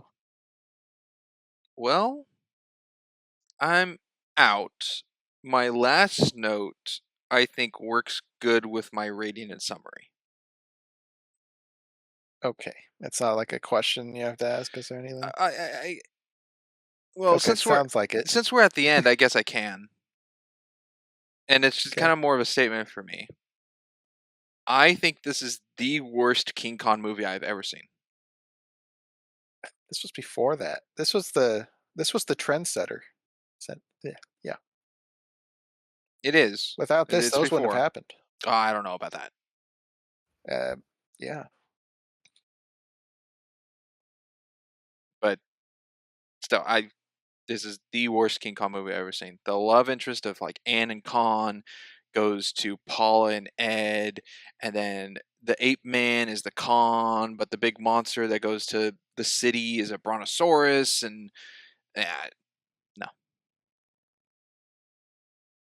And no. But yeah, the money this movie made went towards King Kong. So That's good. without this, that probably wouldn't have been made. But I mean, what King Kongs have you seen? Since you said it's the worst one you've seen. Oh gosh, I've seen the original King Kong. I've seen Godzilla, or what is it? King Kong versus Godzilla. I've seen the Peter Jackson King Kong. I've seen Kong Skull Island. I've seen uh, what was that other Kong one from like the '60s?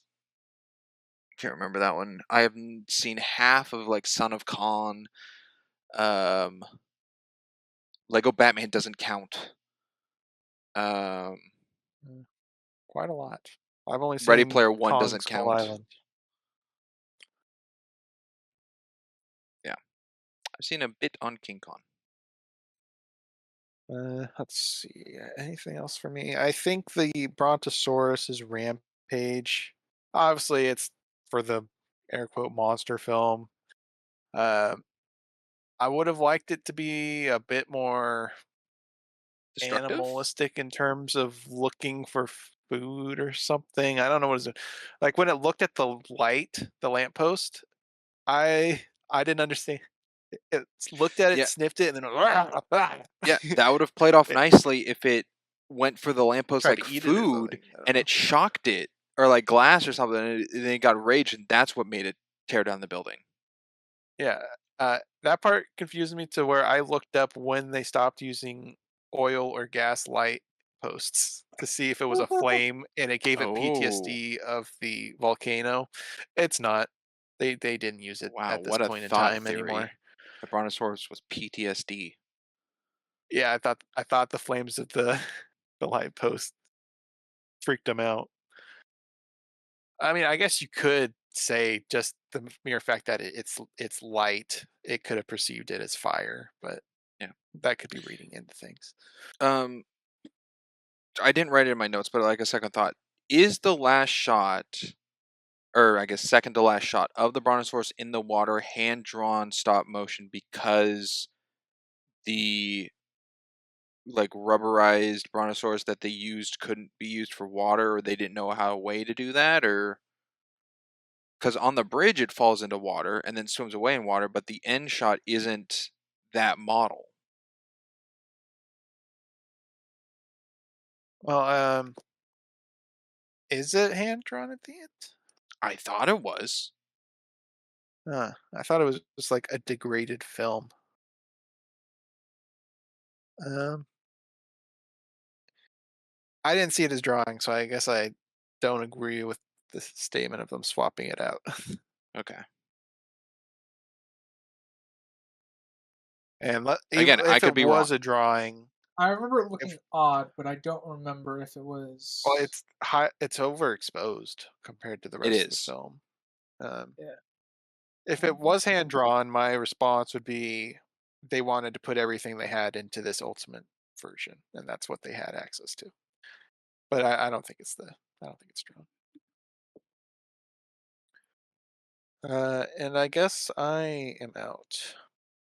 So everyone good for ratings? I think so. Everyone. Ryder? yes. Yeah. Okay. There we go. I'm sorry. I've been ready for a bit. My bad. Uh, well then I'll make you wait a little longer. Spring syrup. Oh boy. Let's start with my subjective. Um, this Oh, movie. Oh, I'm sorry. Did that shock you? Um, this movie is a little bit of a slog to get through. Mostly for its pacing, but its overall structure, its bone work, pretty good. Um, and there's some silly bits there. It's a film of its time from the 20s. Um, but I don't hate it. It was making, I thought like giving this like a 5.5, like I'm not for it or against it, like it's just fine, but the pacing, it took me a long time to get through this movie, and I guess it, like parts of it a little boring. Um but I think it's all just into the pacing and structure of it, so I'm gonna give it a 4. And I definitely think this is a film like on a second watch could definitely change my subjective scoring. Right now I have it as a 4.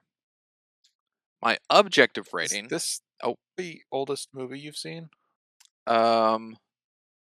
no. Scrooge was before, wasn't it? No, do you count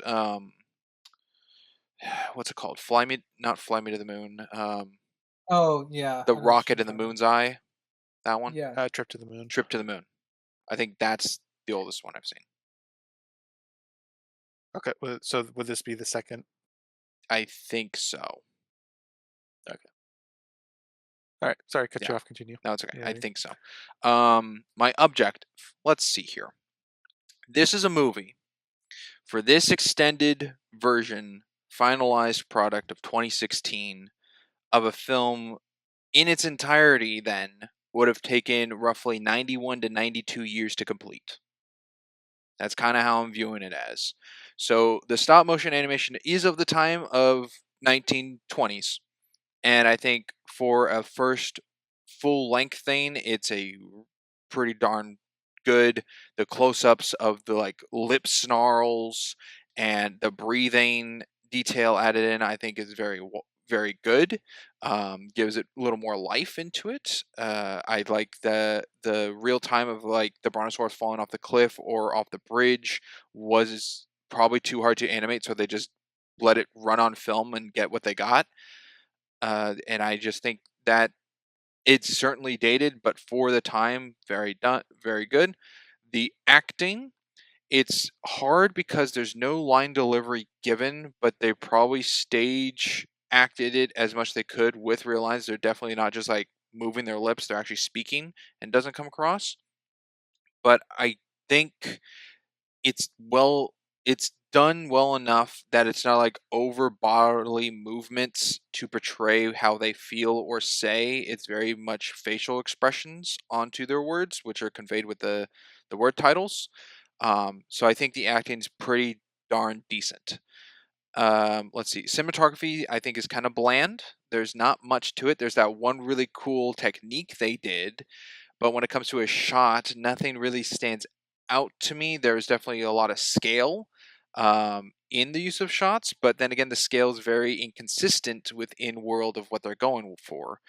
So I think that's just okay. The writing is here and there. I think there are parts that are like really nicely done. I do like the Roxton and Paula connection, and Paula to Challenger and to her father Maple White, and like that whole group like working together thing, and then like Challenger to Summerlee, and Summerlee to like being a little more comedic to Challenger when it was really like I'll do it myself when he challenged him to go on the expedition. And I think that all works well. I really don't like Ed. I don't like Gladys. Um, who other characters are there?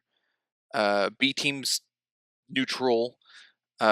Jocko neutral. The 8-man not exactly needed. Could have been stronger with what I pitched of being Maple White. I think that would have been interesting for a different like love sense of Paula, like loving her dad, of the reason she's here, and not the love for Ed that she withholds and then give or what have you.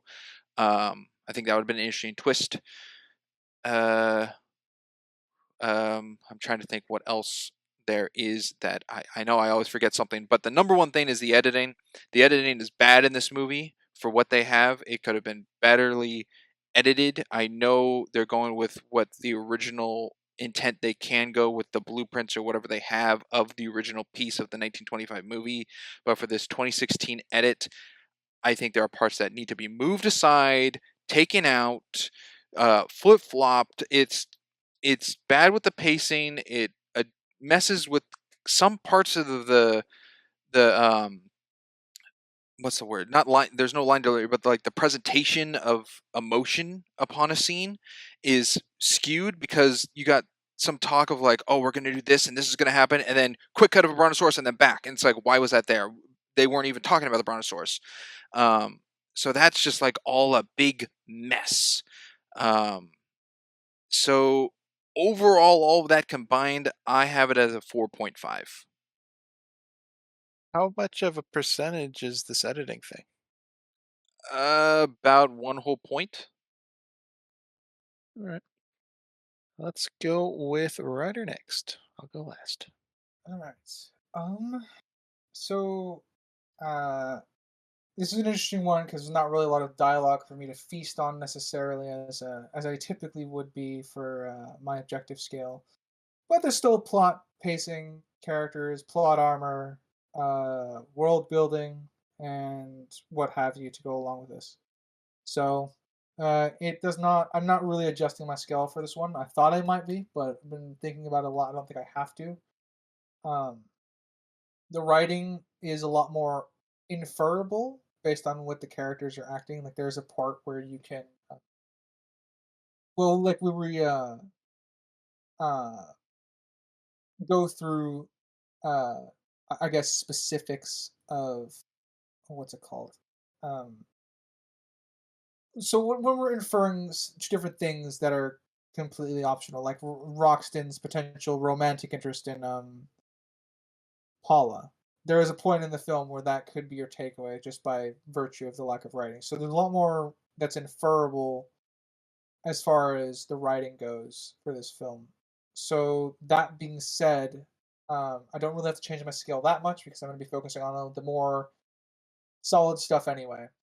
Um, so let's go with the plot. There are some pacing issues here and there. Um, Overall, the bones of it is here. I think there is a good story here. The plot does meander for a bit, gets lost in, I guess, the fantasy of showing off the lost world, as Crimson put it earlier. Um, I think there's plenty of instances of plot armor where characters should have died, and that is kind of littered throughout the film. So are conveniences, them happening to find a cave that leads out to a particular direction, them happening to find the body of Paula's father, um, and there's just stuff like that that kind of riddle the plot. It's convenient that, in my interpretation of understanding, that Roxton and uh, Ed just met right before he needs to get in to see Challenger. And I remember the phrase. It's benefit of the doubt. He might be wanting to give Challenger benefit of the doubt uh, as much as possible, um, and which would explain, I guess, more on the first time instance of what's going on. But in either case, it's convenient that they met at all beforehand, uh, in order to facilitate him getting in. Again, convenient, but it's moved to push the plot along. Um, World building, pretty interesting. It feels like it's what would our world would be in the 1920s, I guess, with the stipulation of, oh, there is this special place in the Amazon that might have dinosaurs. Um, so it can work being it since it's the 1920s. I don't really have to deal with satellite images and stuff like that as a potential plot hole for the film. Um, I think uh, so. The world building, I think, is kind of what's might be like the most untarnished. I have a lot of questions about logistics, in terms of characters teleporting from place to place, um, which does tie into the world building and pacing a little bit. Uh, we don't really know the full scale of the plateau in terms of its size within the Amazon, or what percentage it eats up, in terms of like being the Lost World. Does the Lost World extend beyond that plateau? We're not really sure. Uh, oh, and it's also convenient that the volcano just happens to choose their second day there to start erupting. So a lot of conveniences. Uh, Characters are mostly okay. Okay, let me actually list this out. Roxton's okay. Paula's okay for the most part. Um, so are the professors. I think Ed has a few nicks in him. He's either stupid or when he shouldn't be, or he's forgetful when he shouldn't be. And I think he does the romance thing, and I think it's out of character at that point for him because our characters haven't been pushed to the brink yet.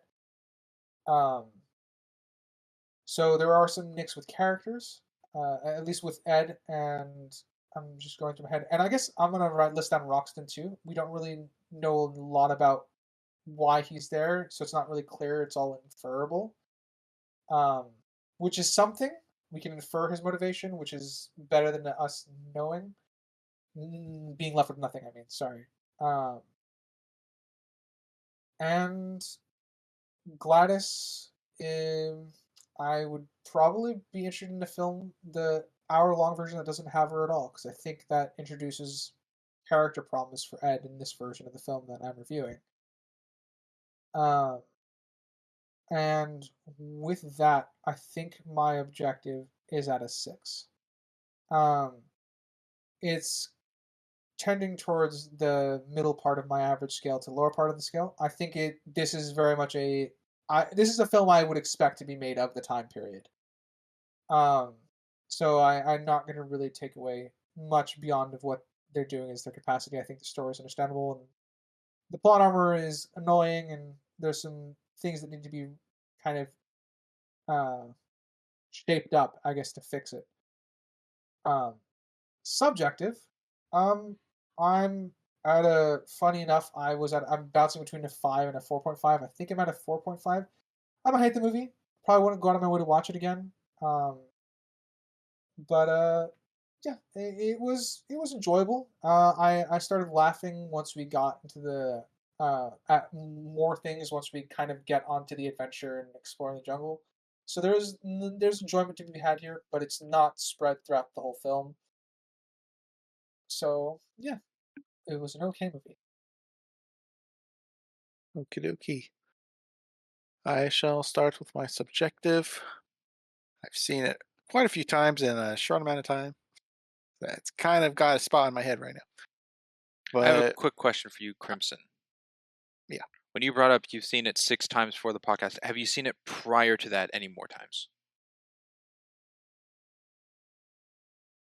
Or was your um, pitch for this the first time you saw it?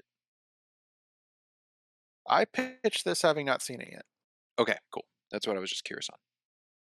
Yeah, it's going to be a completely blind thing, and then I didn't because I didn't know how hard it was going to be to cover a silent film. So I watched it. Uh, let's see, what was it going? Yes, my subjective. Seen it a few times.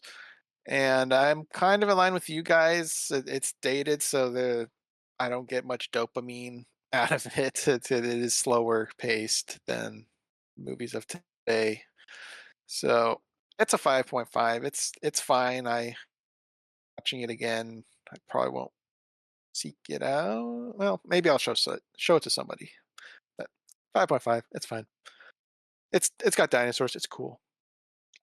The objective side of things, we'll go with the big thing, stop motion. It's really, really good, especially for early days, minus the scaling issues. But I think it's acceptable for the time period and what they have to work with. Something we didn't really touch on, and I think is very, very good, is the lighting of the special effects. The dinosaurs lighting with the people's lighting, with the background lighting, is good. I think it all stood out and felt like they were in the same area. There was this one moment with the Brontosaurus in London that the Brontosaurus was clearly not in the city, but overall, it's a lot of the dinosaur shots with people or locations felt grounded, felt like it was actually there. And some were miniatures, obviously, but not all of them. Thought it was really good. For the characters, I think Ed's a little out of character with the um, betrayal to Gladys because we're proving that he's an honest man. So that's a kind of out of left field thing. I think Paula is pretty consistent with herself and her loyalties. Roxton, I like what Ryder said. He's kind of gray. Can't really pin down definitively his motivations here. Uh, I think Challenger, he's quite simple as a character, but he's very principled and sticks to his guns on everything. The lack of any recording of events, photographs, stuff like that, I think is a big issue. The teleporting stuff, a lot of retreading your guys' points, I agree with. Um, the editing thing is the tricky thing with me on this because I don't like ascribing things that I don't know. I don't know what the editing choices were with this. I don't know. So I'm just going to leave that as a whatever to me. Whether or not that's a hole in my ratings, feel free to pick it in the recap or leave comments. Guests, guests, Guests. viewers, listeners, viewers, whatever we got here. They're guests. Um, I'm landing. I know I was between a 6 and a 6.5, but I'm going to echo Ryder with his 6 on this one. There's a lot right, a lot not right. I mean, even with the special effects, I didn't point it out in the coverage, but some of the shots where you got the people in the foreground and like a herd of dinosaurs in the background, sometimes the human heads clip through the layer that's on top. So there's some errors, but in large, it's pretty solid. So 6. Okie Anything dokie. else? Yeah. Well, I have 4 things. Funny enough. Lots of things. All right. Yes. Let's start with the first one since it's fresh in your mind, Crimson. Because you said dinosaurs are cool to give it your subjective scoring. I know it's Mhm. completely different, but for your objective and subjective of a 6 and a 5.5, your Jurassic World Dominion was a 2.5 and a 3. But Yeah, I completely mean, different movies? there was a lot more bad in that sucked my enjoyment out of it. The 2.5 is because there was dinosaurs, or whichever the subjective was. 3. 3.5. Yeah, 3. That's right. Yeah, 2.5 was subjective. Um, the dinosaurs were the best part of that film, and the dinosaurs even had problems in that film. So Okay, cool. Just curious on that. Second thing, what was the movie we recently covered where we said it was so loose? It was a very loose movie. New Year's Eve. New Year's Eve. Thank you. That was a very loose movie. I think this is a very hole punched movie, or like it's Swiss cheese. It's got a lot of holes in it. It's not loose, well, it's but not it's it's not a complete movie. yeah. That was just something that was rattling my brain. I'm like, oh, we had something that was like really loose and that could have been tightened better for a better story. This just like is missing stuff, but there's what it has in its place is decent enough. So It's like they made a puzzle out of puzzles, like out of puzzle pieces, but they're still missing pieces. That's what it feels yeah, like. This movie is. no, That's I essentially agree. what it is. Um, so, third thing, the thing I forgot in my objective scoring, which is it's still where it is at a 4.5, but a silent movie like this really plays into the importance of how music affects your viewing of something and how the music really goes into the tone of what the scene is or what it's conveying. And I Remind think me a that lot was a of really John strong. Williams scores, actually, because John Williams also is John Williams' music is very much writing the emotion of what you're seeing. So this kind of reminded me of like a what would it like to be to see a John Williams silent film is kind of what I thought about while listening to the music for this. I Well, he see. does a lot of orchestral pieces, right? Yeah, Yeah. So exactly. Might get a it's really little, I don't know, a little connection with Schindler's List then, because that's black and white. Hmm. But I would just, like the parts of this that are like the music is really conveying what you're supposed to come across emotionally with. I'm like, that's pretty important. And the last thing, Crimson, since you kept going back and forth and describing the our original and then this version, I think by how much you I conveyed try it, to keep it to a minimal. yeah, I think how much you conveyed it. This is like writers Lord of the Rings theatrical to extended kind of stuff.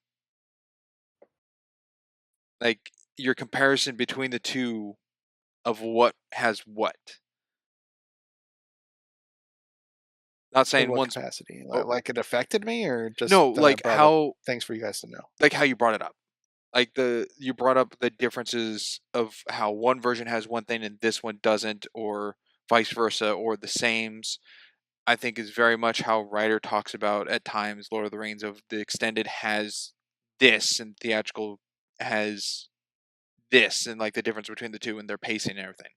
So I just thought that was a tone because audience, I'm not sure if you're aware, I don't know if we brought it up, but Crimson Ridley hasn't gone through the Lord of the Rings trilogy. Um, so it's just like that was cool to see that out of you because I don't think I've ever seen you take on a lead of something like that before. Mm. Yeah, thinking about it, I don't think so. I don't really. Yeah, I guess that's right. I don't really watch things that have extended cuts that are like controversial or worth debating over. Um, And it seemed yeah, you had fair passion observation. behind it in some form, and I'm like, so that was just cool to see out of you because I haven't seen that. Yeah, I mean, most times about it, I try to keep it minimal, as I said in the opening. I could have pointed out like a lot of differences, but You did, like the but relevant ones, like Gladius, Gladius, Gladys, um, Gladys. Gladys. ooh, Yeah, different movie. uh, her being cut. I wasn't going to say it at all, but then it kind of became relevant at the end there. So Yeah, it's yeah, just you also started off with a picture which I wanted to clarify. Like you've seen both, but it's like the one we covered is this 2016 edited one. hmm well, I So mean, even the other one's the edited one because there's no full movie. it is, but it's like The that's other not the one's one like a where 1980s edited one, right? I think I read that somewhere. No, it was 29. It was 4 years after. Okay. okay. I just wanted to go in clarification. Like, that's not the one we're critiquing or viewing off of for a final product. Who knows? Maybe we'll cover that We one. could. We very much could. We could make our own version. It'd be interesting. It is public domain, so we absolutely could do that. That would be an interesting thing to do. Yeah. We could dub over scenes too. We could make the Percy movie. Well, yeah, I guess we could. I mean, is Percy that was- character public domain? I doubt they renewed him for anything. So yeah, I would imagine Percy is fair game. Okay. Oh, there Well, you those go. were my 4 things. Ryder, did you have anything before signing us out? No, I'm ready to sign us out, boys. If you All are. right. My last thing is happy almost 100-year anniversary Lost World.